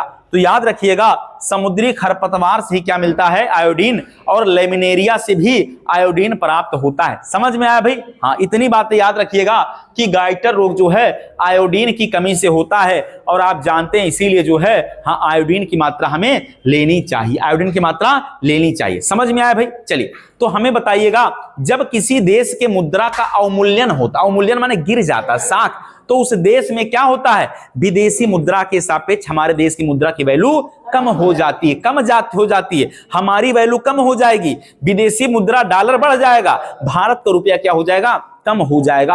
भारत का रुपया क्या हो जाएगा, कम हो जाएगा। अच्छा भारत का रुपया अगर कम हो गया तो कोई वस्तु हम बेचेंगे, कोई वस्तु बेचेंगे तो याद रख, खरीदेंगे तो महंगा पड़ेगा, अरे उसका डॉलर मजबूत है, और बेचेंगे तो सस्ता पड़ेगा। समझ में आया कि नहीं समझ में आया। तो कोई भी जब भारत के पैसे का अवमूल्यन हो जाता है तो विदेशी मार्केट में हमारे देश की पैसे की जो वैल्यू है वो कम हो जाती है। जब कोई वस्तु, बिल्कुल जब कोई वस्तु खरीदेंगे तो महंगा मिलेगा, और जब बेचेंगे तो क्या हो जाएगा, सस्ता हो। समझ में आया भाई, सस्ता हो जाएगा। तो इसीलिए अवमूल्यन जो है, आपने देखा कि अवमूल्यन से जब पैसे की वैल्यू गिरती है। चलिए आप हमें बताइएगा, भारत में नोटबंदी जो है ये अब तक 3 बार हो चुकी है। कितनी बार, 3 बार हो चुकी है। लेटेस्ट वाला जो नोटबंदी था, हाँ 8 नवंबर 2016 को कितने रुपए के नोट को बंद किया गया था। हाँ तो याद रखिएगा 8 नवंबर 2016, हाँ तो 8 नवंबर 2016 को क्या हुआ भाई, ये नोटबंदी हो गया। हाँ नोटबंदी किया गया जिसमें हाँ 1000 और 500 के नोट को क्या किया गया, चलन से बाहर कर दिया गया, चलन से बाहर कर दिया गया।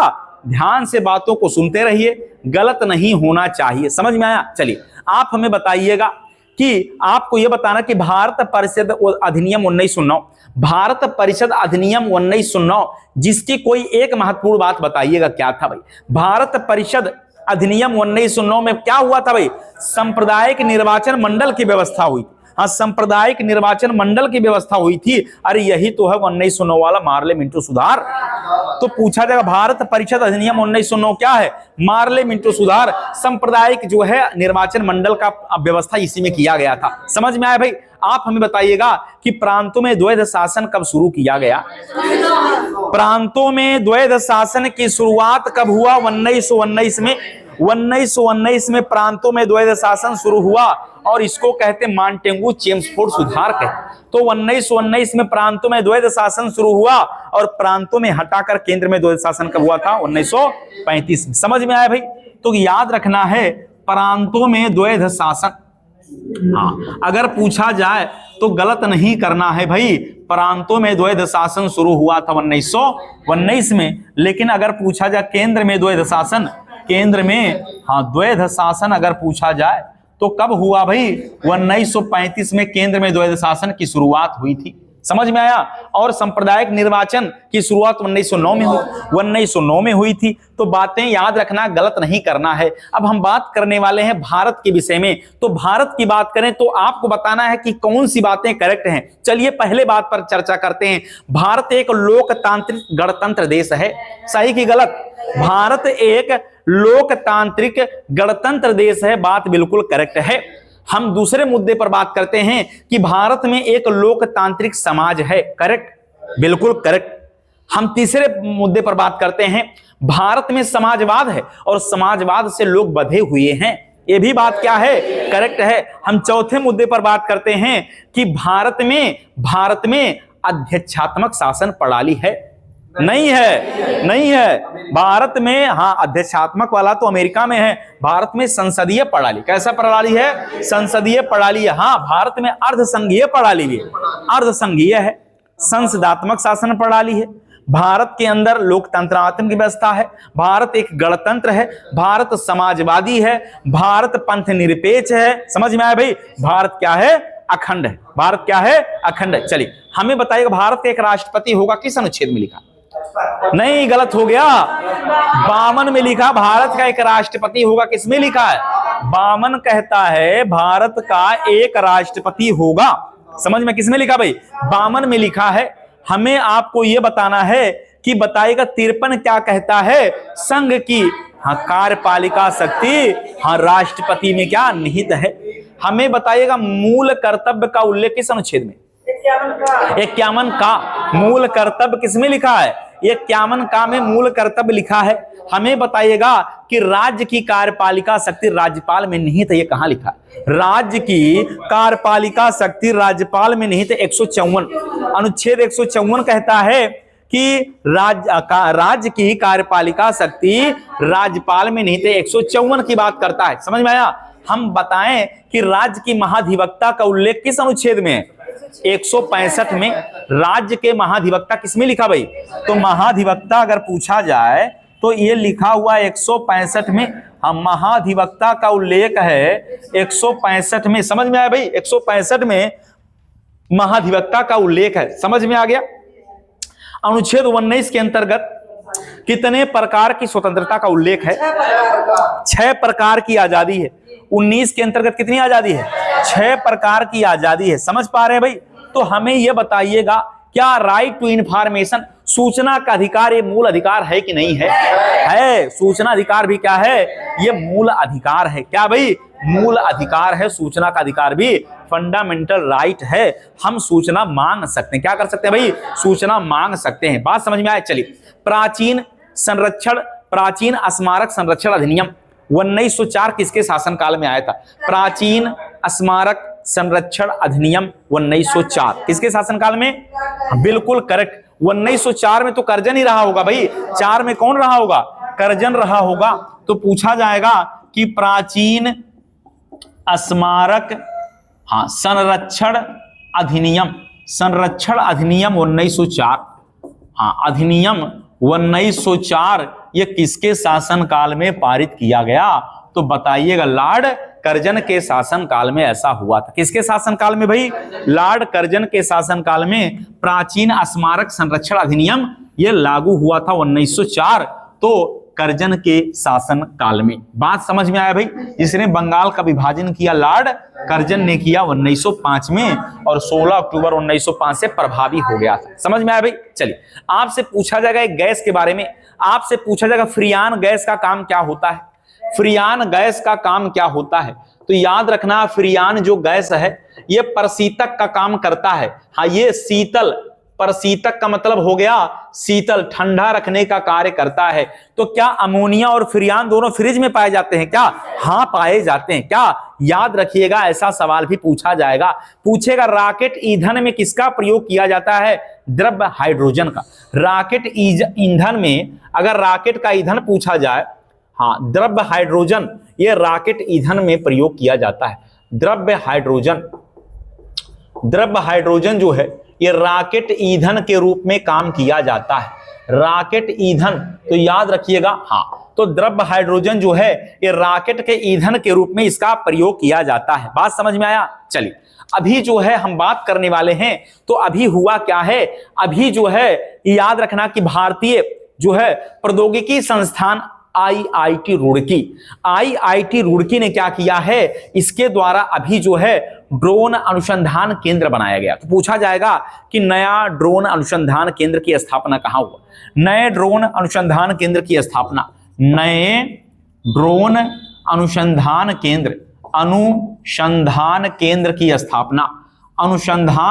केंद्र की स्थापना अगर पूछा जाए तो याद रखना है, बताना है आईआईटी रुड़की। हाँ आईआईटी रुड़की के अंदर नया ड्रोन अनुसंधान केंद्र की स्थापना हुई है। नए ड्रोन अनुसंधान केंद्र की स्थापना IIT रुड़की के अंदर ऐसा हुआ है अभी हाल ही में, याद रखिएगा। समझ में आ गया भाई? हाँ, याद रखना है। IIT रुड़की में ही अभी जो है नया ड्रोन अनुसंधान, मतलब ड्रोन के ऊपर सर्च होगा। ड्रोन के ऊपर सर्च होने वाला कहां पर? तो IIT रुड़की में होने वाला है, ड्रोन के ऊपर सर्च होने वाला है। समझ में आया भाई? आपसे पूछा जाए ताप्ती नदी कहां से निकलती है, तो मध्य प्रदेश। ताप्ती नदी कहां से निकलती भाई? तो ताप्ती नदी अगर पूछा जाए, हाँ, ताप्ती नदी कहां से निकलता है, तो मध्य प्रदेश से निकलती है। ताप्ती नदी कहां से निकलती है भाई? तो मध्य प्रदेश से निकलती है ताप्ती नदी। और याद रखिएगा, ताप्ती नदी मध्य प्रदेश के बैतूल जिले के मुल्ताई नामक, हाँ याद रखिएगा, मध्य प्रदेश के बैतूल जिला, कौन सा? हाँ, बैतूल जिले के मुल्ताई तालाब से निकलती है। मुल्ताई तालाब से निकलती है, हाँ, मुल्ताई तालाब से तो निकलती है। ये ताप्ती नदी एक पवित्र नदी मानी जाती है और मध्य प्रदेश के बैतूल जिले के मुल्ताई तालाब से निकलता है क्या? ताप्ती नदी, याद रखिएगा। समझ में आ गया भाई? सवाल पूछा जाएगा। चलिए और भी महत्वपूर्ण मुद्दे पर बात करें तो आपको बताना, जूलू जनजाति किस देश में पाई जाती है? जूलू जनजाति किस देश में पाई जाती है? जूलू जनजाति दक्षिण अफ्रीका। हाँ, जूलू जनजाति, याद रखिएगा, जूलू जनजाति अगर पूछा जाए तो बताना है दक्षिण अफ्रीका। हाँ, दक्षिण अफ्रीका के अंतर्गत जूलू जनजाति कहां पाई जाती है? तो दक्षिण अफ्रीका में जूलू जनजाति पाई जाती है, दक्षिण अफ्रीका में। यह कृषि और पशुपालन पर निर्भर है, कृषि भी करती है, पशुपालन भी करती है, मांसाहारी भी है। बात समझ में आया? तो जूलू जनजाति कहां पर? दक्षिण अफ्रीका के अंदर जूलू जनजाति पाई जाती। समझ में आ गया भाई? जूलू जनजाति कहां पर? दक्षिण अफ्रीका के अंदर। समझ में आया? अफरीदी जनजाति पाकिस्तान में, अफरीदी जनजाति पाकिस्तान में, गौंड जनजाति भारत में। गौंड जनजाति कहां पर? भारत में। और भी इसे याद रखना है कि अगर पूछा जाएगा कि बुशमैन जनजाति जो चींटी खाती है कालाहारी मरुस्थल में, क्या बुशमैन जनजाति कालाहारी मरुस्थल में पाई जाती है? बुशमैन जनजाति। समझ में आया भाई? तो बुशमैन भी कालाहारी मरुस्थल में, जो चींटी, क्या चींटी खाती है, चींटी खाती है भाई। तो ऐसे जनजाति का नाम भी याद रखना है, कालाहारी मरुस्थल में बुशमैन। हाँ, बुशमैन जनजाति कालाहारी मरुस्थल के अंदर बुशमैन जनजाति। समझ में आया भाई? चल, हाँ, तो तकला मकान मरुस्थल, हाँ, चाइना के अंदर है। गोभी मरुस्थल जो है मंगोलिया में है। गोभी मरुस्थल कहाँ है? मंगोलिया के अंदर है गोभी मरुस्थल। तो गोभी मरुस्थल मंगोलिया के अंदर है, गोभी मरुस्थल मंगोलिया में पाई जाती है। समझ में आ गया भाई? हाँ, गोभी मरुस्थल मंगोलिया में पाई जाती है। बात क्लियर हो? चलिए, तो आपने एंटालिया का नाम सुना है? एंटालिया, एंटालिया का नाम नहीं सुना तो सुन लीजिएगा। ये एंटालिया जो है ये मुकेश अंबानी के घर का नाम है। मुकेश अंबानी के घर का नाम क्या भाई? एंटालिया। तो हम देखिए अपने घर का तो नहीं बता रहे हैं, हम तो मुकेश अंबानी के घर की बात कर रहे हैं। तो एंटालिया जो है ये मुकेश अंबानी के घर का नाम है। बात समझ में आया? हाँ, तो याद रखना है ये मुकेश अंबानी के घर का नाम है जो महाराष्ट्र में है। ये इनका क्या भाई? इनका घर है जो महाराष्ट्र के अंदर पड़ता है। हम बैलाडीला की खान पर बात करें तो बैलाडीला की खान कहाँ? छत्तीसगढ़ में। यहां से लोहा निकलता है, बैलाडीला से लोहा निकलता है। ये छत्तीसगढ़ में, कहां पर? छत्तीसगढ़ में पाया जाता। क्या निकलता? लोहा निकलता है। हम चिकमंगलूर की बात करते हैं, कर्नाटक में लोहा निकलता है। चिकमंगलूर की बात करते हैं, यहां से भी जो है ये कर्नाटक में पड़ता है। यहां से क्या निकाला जाता है? लोहा निकाला जाता। हम मयूरभंजक की बात करते हैं, लोहा निकलता उड़ीसा में। मयूरभंज जिला उड़ीसा, मयूरभंज, यहां से निकलता है लोहा। ये उड़ीसा में पड़ता है। कहां पर? उड़ीसा में, मयूरभंज जिला उड़ीसा के अंदर पड़ता है। हम सिंहभूमि की बात करते हैं, झारखंड में पड़ता है, लोहा निकलता है। सिंहभूमि, झारखंड, सिंहभूमि, हाँ, कहां पर? झारखंड। यहां से भी क्या निकलता है?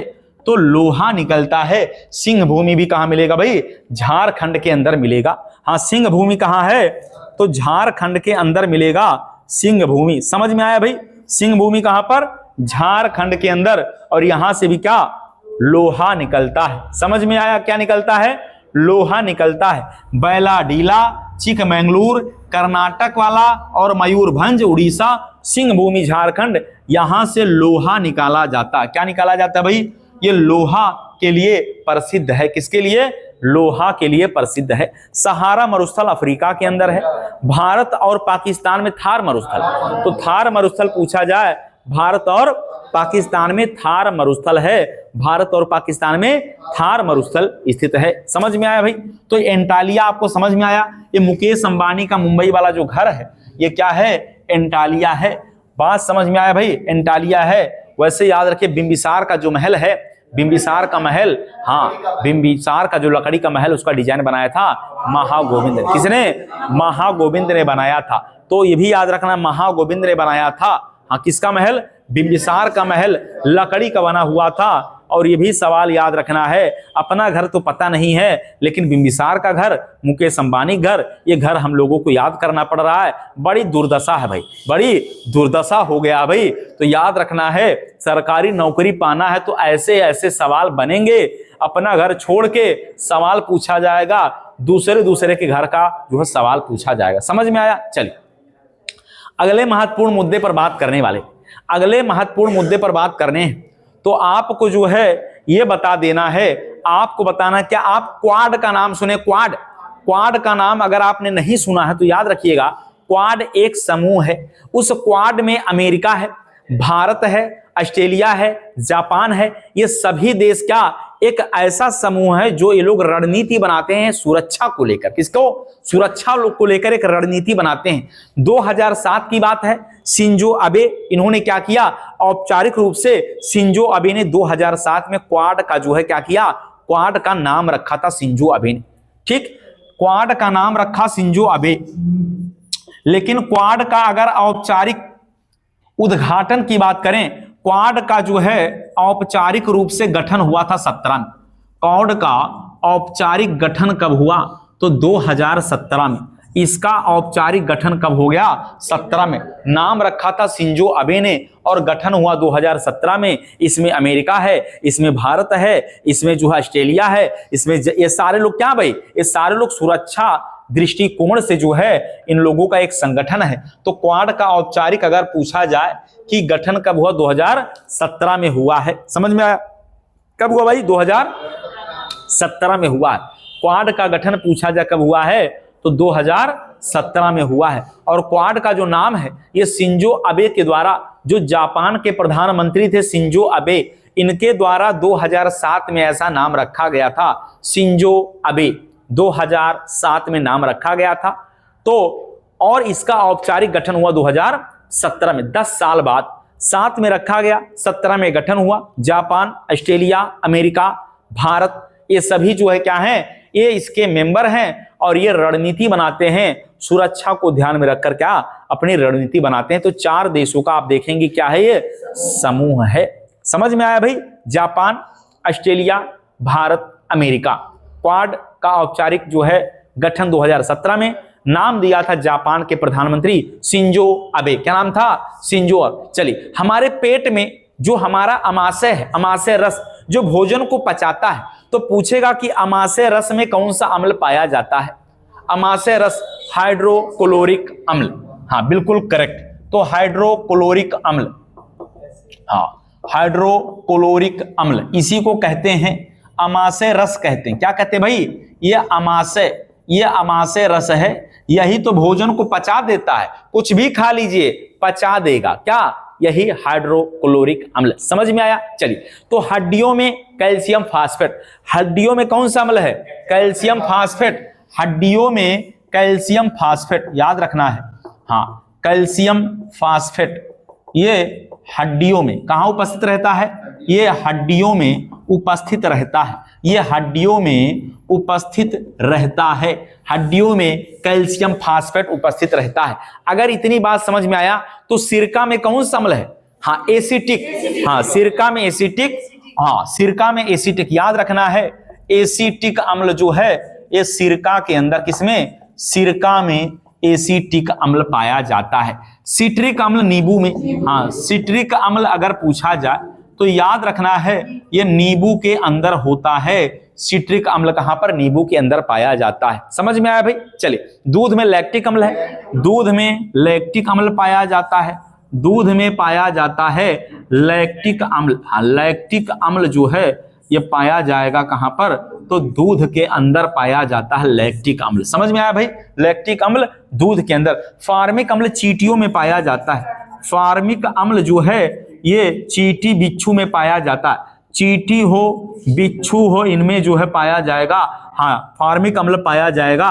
तो याद रखिएगा, मधुमक्खी, चींटी, बिच्छू में फार्मिक अम्ल पाया जाएगा, खुजली हो जाएगा। और आप देखेंगे खुजली के साथ साथ सूजन हो जाएगा। क्या हो जाएगा भाई? सूजन भी हो जाएगा। बात समझ में आया?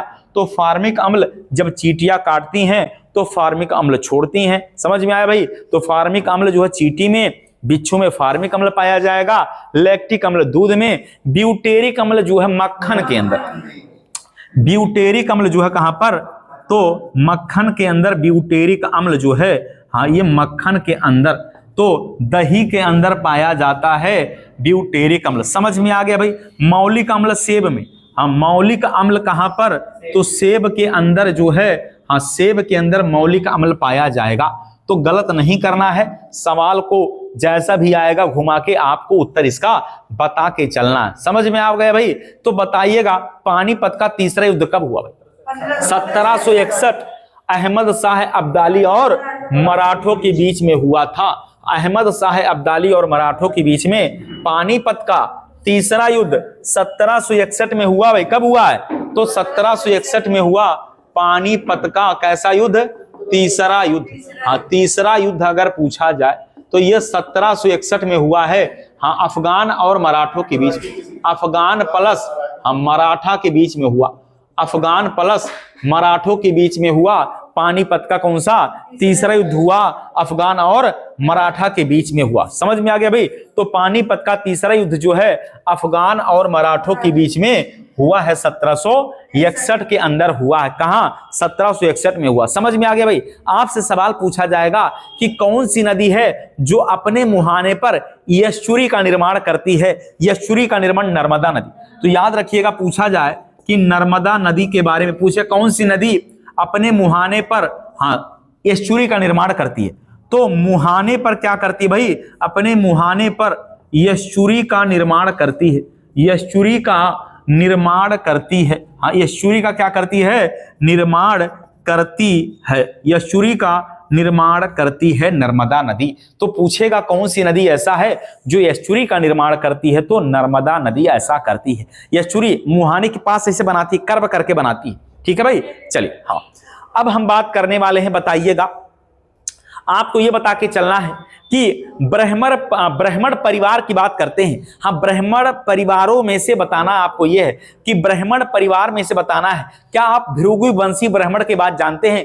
भृगुवंशी ब्राह्मण, तो भृगुवंशी जो ब्राह्मण है वहीं के जो है, याद रखिए, भृगुवंशी ब्राह्मण ने उस दौर में जो है क्या किया था? पौराणिक मान्यता के अनुसार जो भृगु थे, भृगु ब्राह्मण के पौत्र जो थे उनका नाम था जमदग्नि। क्या नाम था? जमदग्नि। ये भी ब्राह्मण थे।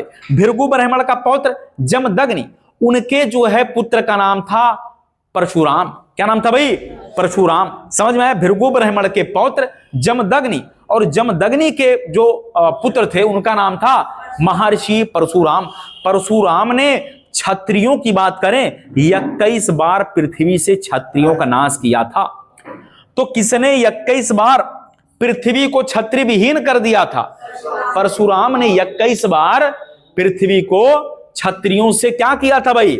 एकदम क्षत्रिय विहीन कर दिया था, काटा था एक एक लोगों को। किसने? परशुराम ने 21 बार। ऐसा पौराणिक मान्यताओं के अनुसार ऐसा माना जाता है कि परशुराम ने क्षत्रियों का विनाश किया, और क्षत्रियों के जो है, याद रखिएगा, जो शासक थे उस समय, उनका नाम था अर्जुनास्त्र। क्या नाम था? अर्जुनास्त्र को पराजित किया, 21 बार पृथ्वी से क्षत्रियों का विनाश किया। तो कुछ बातें केवल सुनना है, लिखना नहीं है, कुछ बातें दिमाग में बैठा लेना है कि ब्राह्मण वंश, याद रखिए, ब्राह्मणों में सबसे प्रतापी थे भृगु। क्या नाम था? भृगु।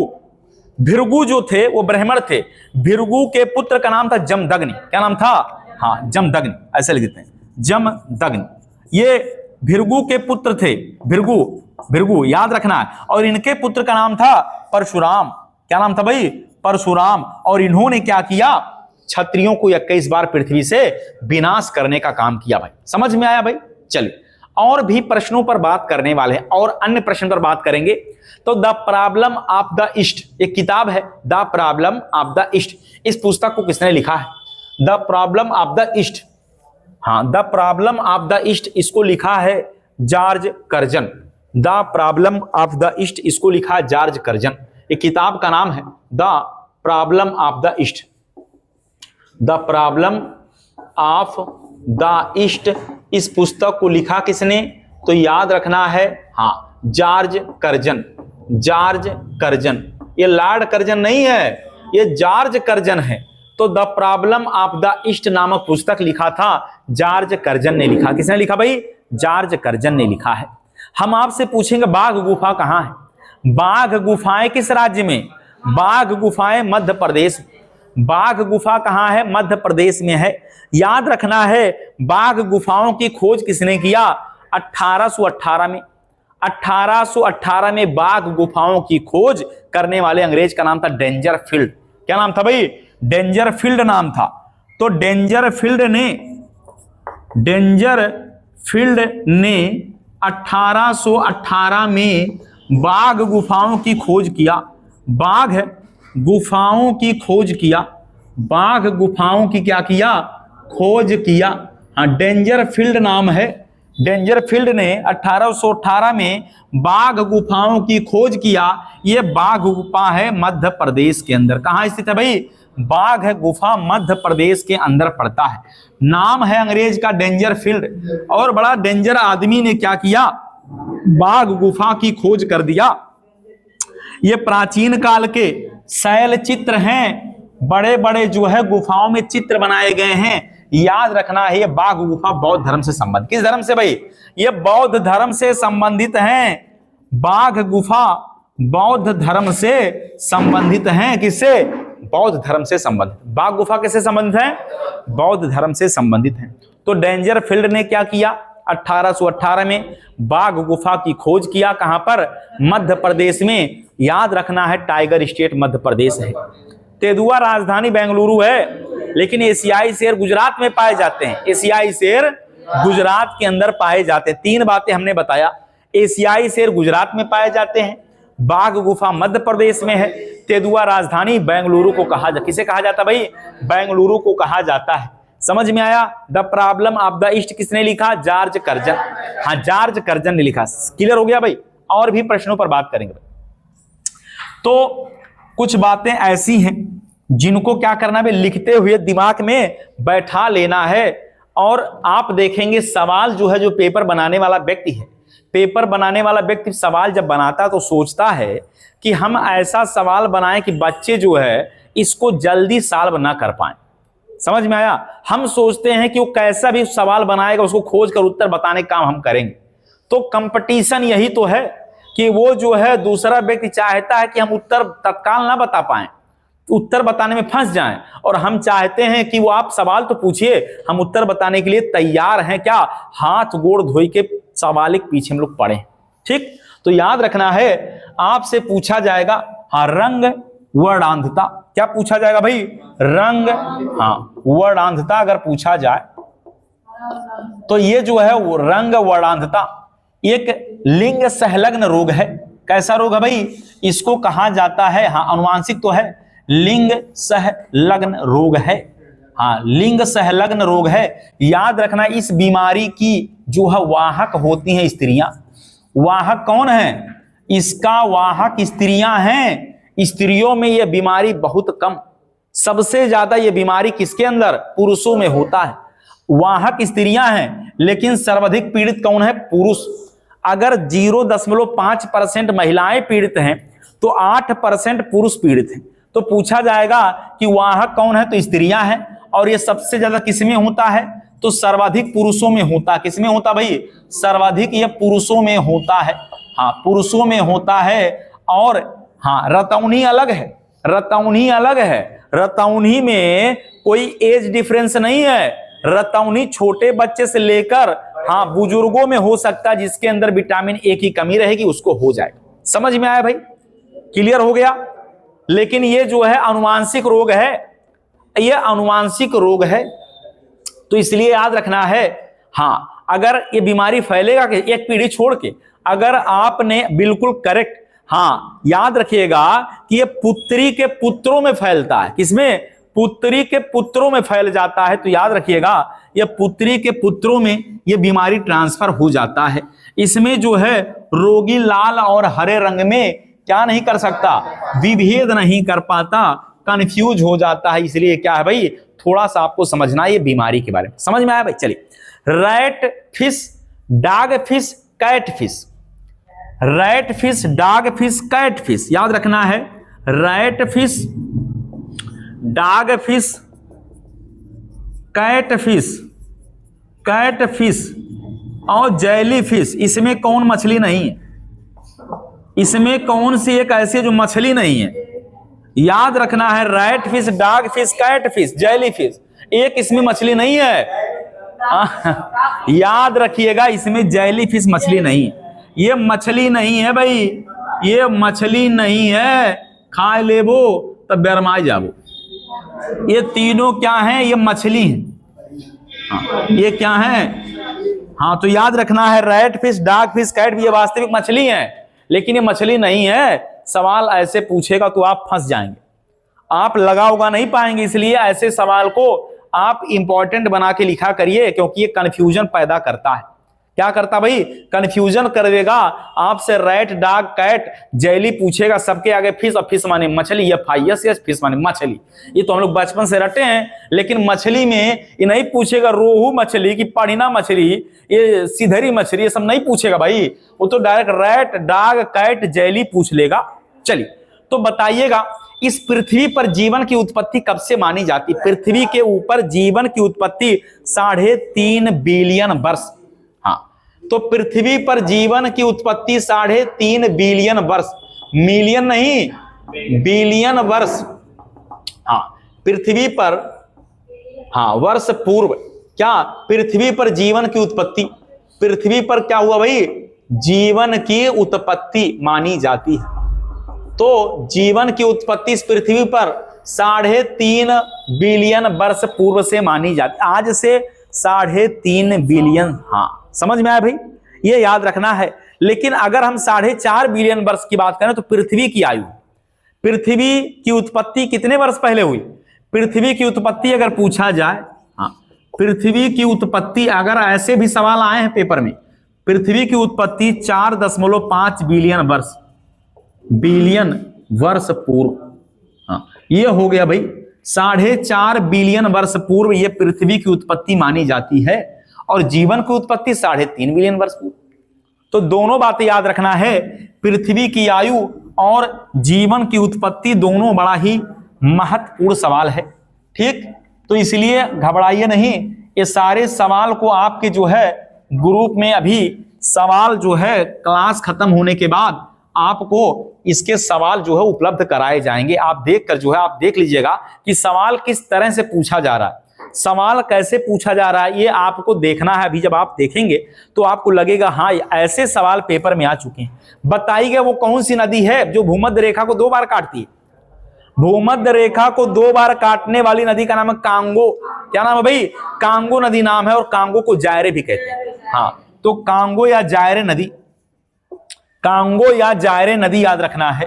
कांगो या इसी को कहते हैं जायरे, इसी को क्या कहते हैं? जायरे नदी भूमध्य रेखा को 2 बार काटती है।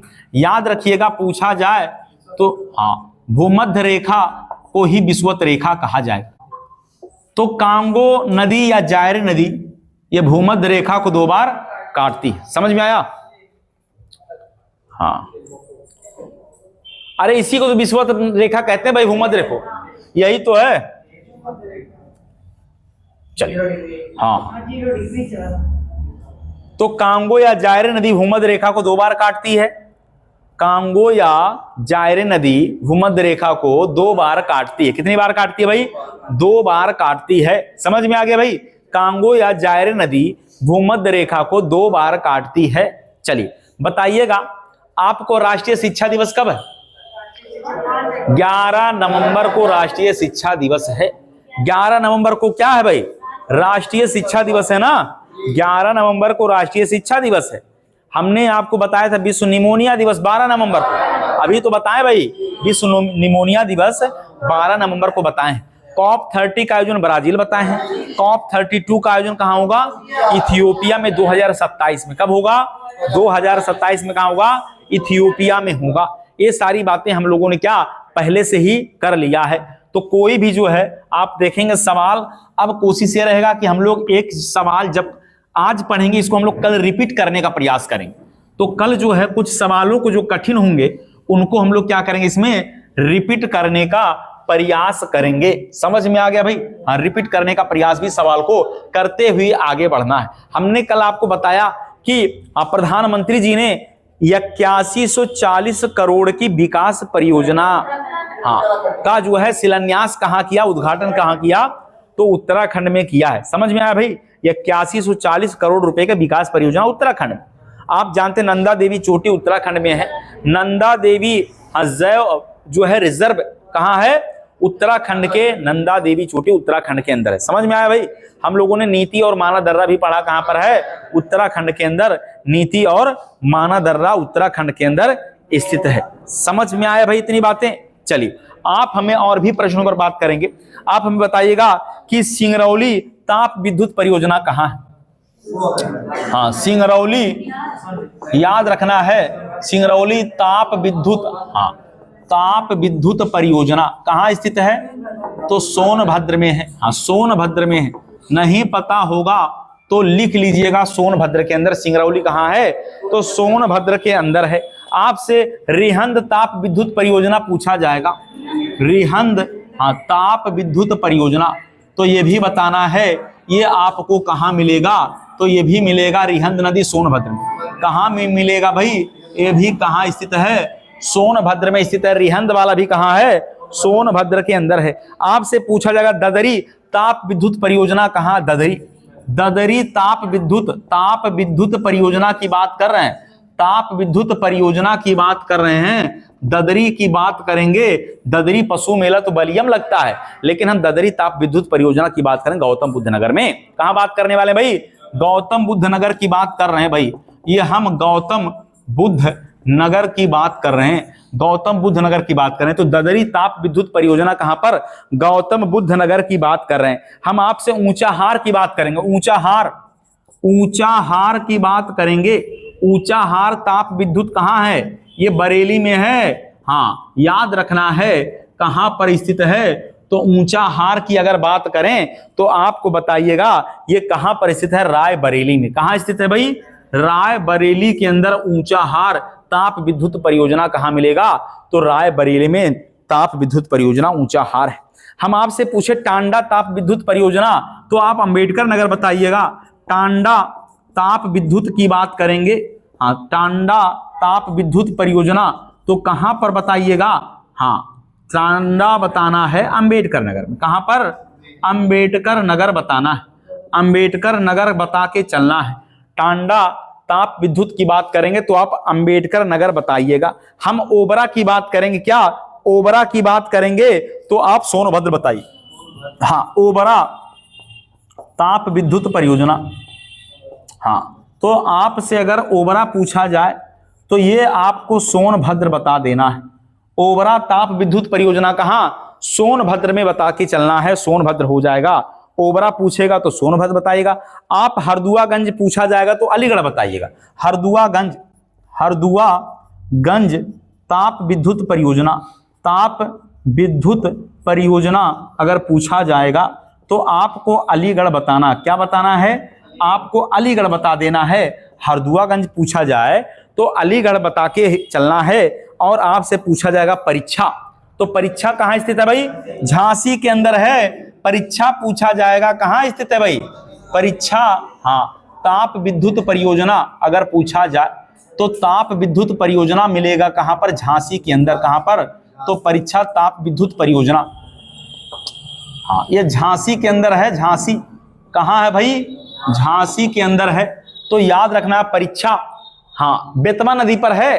परीक्षा बांध बेतवा नदी पर है और ताप विद्युत परियोजना झांसी, सिंगरौली सोनभद्र में, रिहंद सोनभद्र, ददरी विद्युत परियोजना गौतम बुद्ध। लेकिन ददरी पशु मेला पूछा जाएगा जो अभी लगने वाला है 20 नवंबर को। कब लगने वाला भाई? 20 नवंबर को बलिया में लगने वाला है। और आपको पता होगा कि अभी बलिया में और निरहुआ का तो वीडियो भी आ रहा है। निरहुआ ने अभी कल वीडियो जारी करके कहा कि आवत तनी ददरी मेला में घुमाए दें, कहा कि निरहुआ का कार्यक्रम लगा है ददरी पशु मेला बलिया में। तो अभी जो ददरी महोत्सव होने वाला है बलिया के अंदर, और ये 19 और 20 नवंबर से शुरू होने वाला है। समझ में आ गया भाई? तो इसीलिए ददरी पशु मेला बलिया में है, भिरगू मंदिर बलिया में है, सुरहा ताल बलिया में है। समझ में आया? और चित्तू पांडे ने समानांतर सरकार की स्थापना कहां किया था? बलिया में। लेकिन परीक्षा ताप हम पूछ रहे हैं झांसी बताना है, सिंगरौली ताप विद्युत परियोजना सोनभद्र बता देना है, रिहंद ताप विद्युत सोनभद्र बताना है, ददरी ताप विद्युत परियोजना गौतम बुद्ध नगर बताना है। ऊंचाहार अगर पूछा जाए तो यह बताइएगा कहां पर? रायबरेली के अंदर स्थित है। टांडा अगर ताप विद्युत परियोजना पूछा जाए अंबेडकर नगर बताइएगा। ओबरा सोनभद्र में है और हरदुआगंज जो है ये अलीगढ़ के अंदर। हाँ, तो इतनी सारी बातों को एकदम एक एक सवाल क्या करना भाई? रट लेना है, एक एक सवाल रट के चलना है। तो अभी जो है हम लोगों ने बहुत जो है लंबा क्लास लिया है और हाँ काफी लंबा क्लास हम लोगों का हुआ है।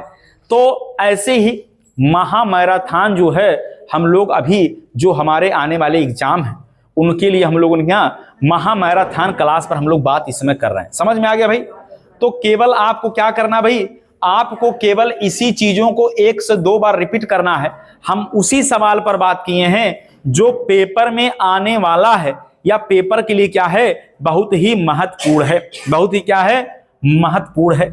हमने आपको कल या परसों या 2 दिन परसों आपको हमने बताया था, आपने 10 अवतार मंदिर हमने बताया था। 10 अवतार मंदिर जो है किस शैली में? पंचायतन शैली में गुप्त वंश से जुड़ा हुआ है। कल के पेपर में ही तो पूछा था। तो बहुत सारे सवाल लगातार क्या हो जाएंगे भाई? लगातार रिपीट होते रहते हैं, पेपर में आते रहते हैं। आप देखिए कल संडे था और कल ही स्टेनोग्राफर के पेपर में बहुत सारे सवाल जो हम लोगों ने पढ़ा सीधा सीधा पेपर में आया था। समझ में आया भाई? तो इसलिए आपको बार बार क्या करना है? रिपीट करके चलना है। तो अभी जो है हम लोग यहीं पर थोड़ा सा विराम लेंगे और फिर अगले एपिसोड में पुनः उपस्थित रहूंगा। तब तक के लिए धन्यवाद।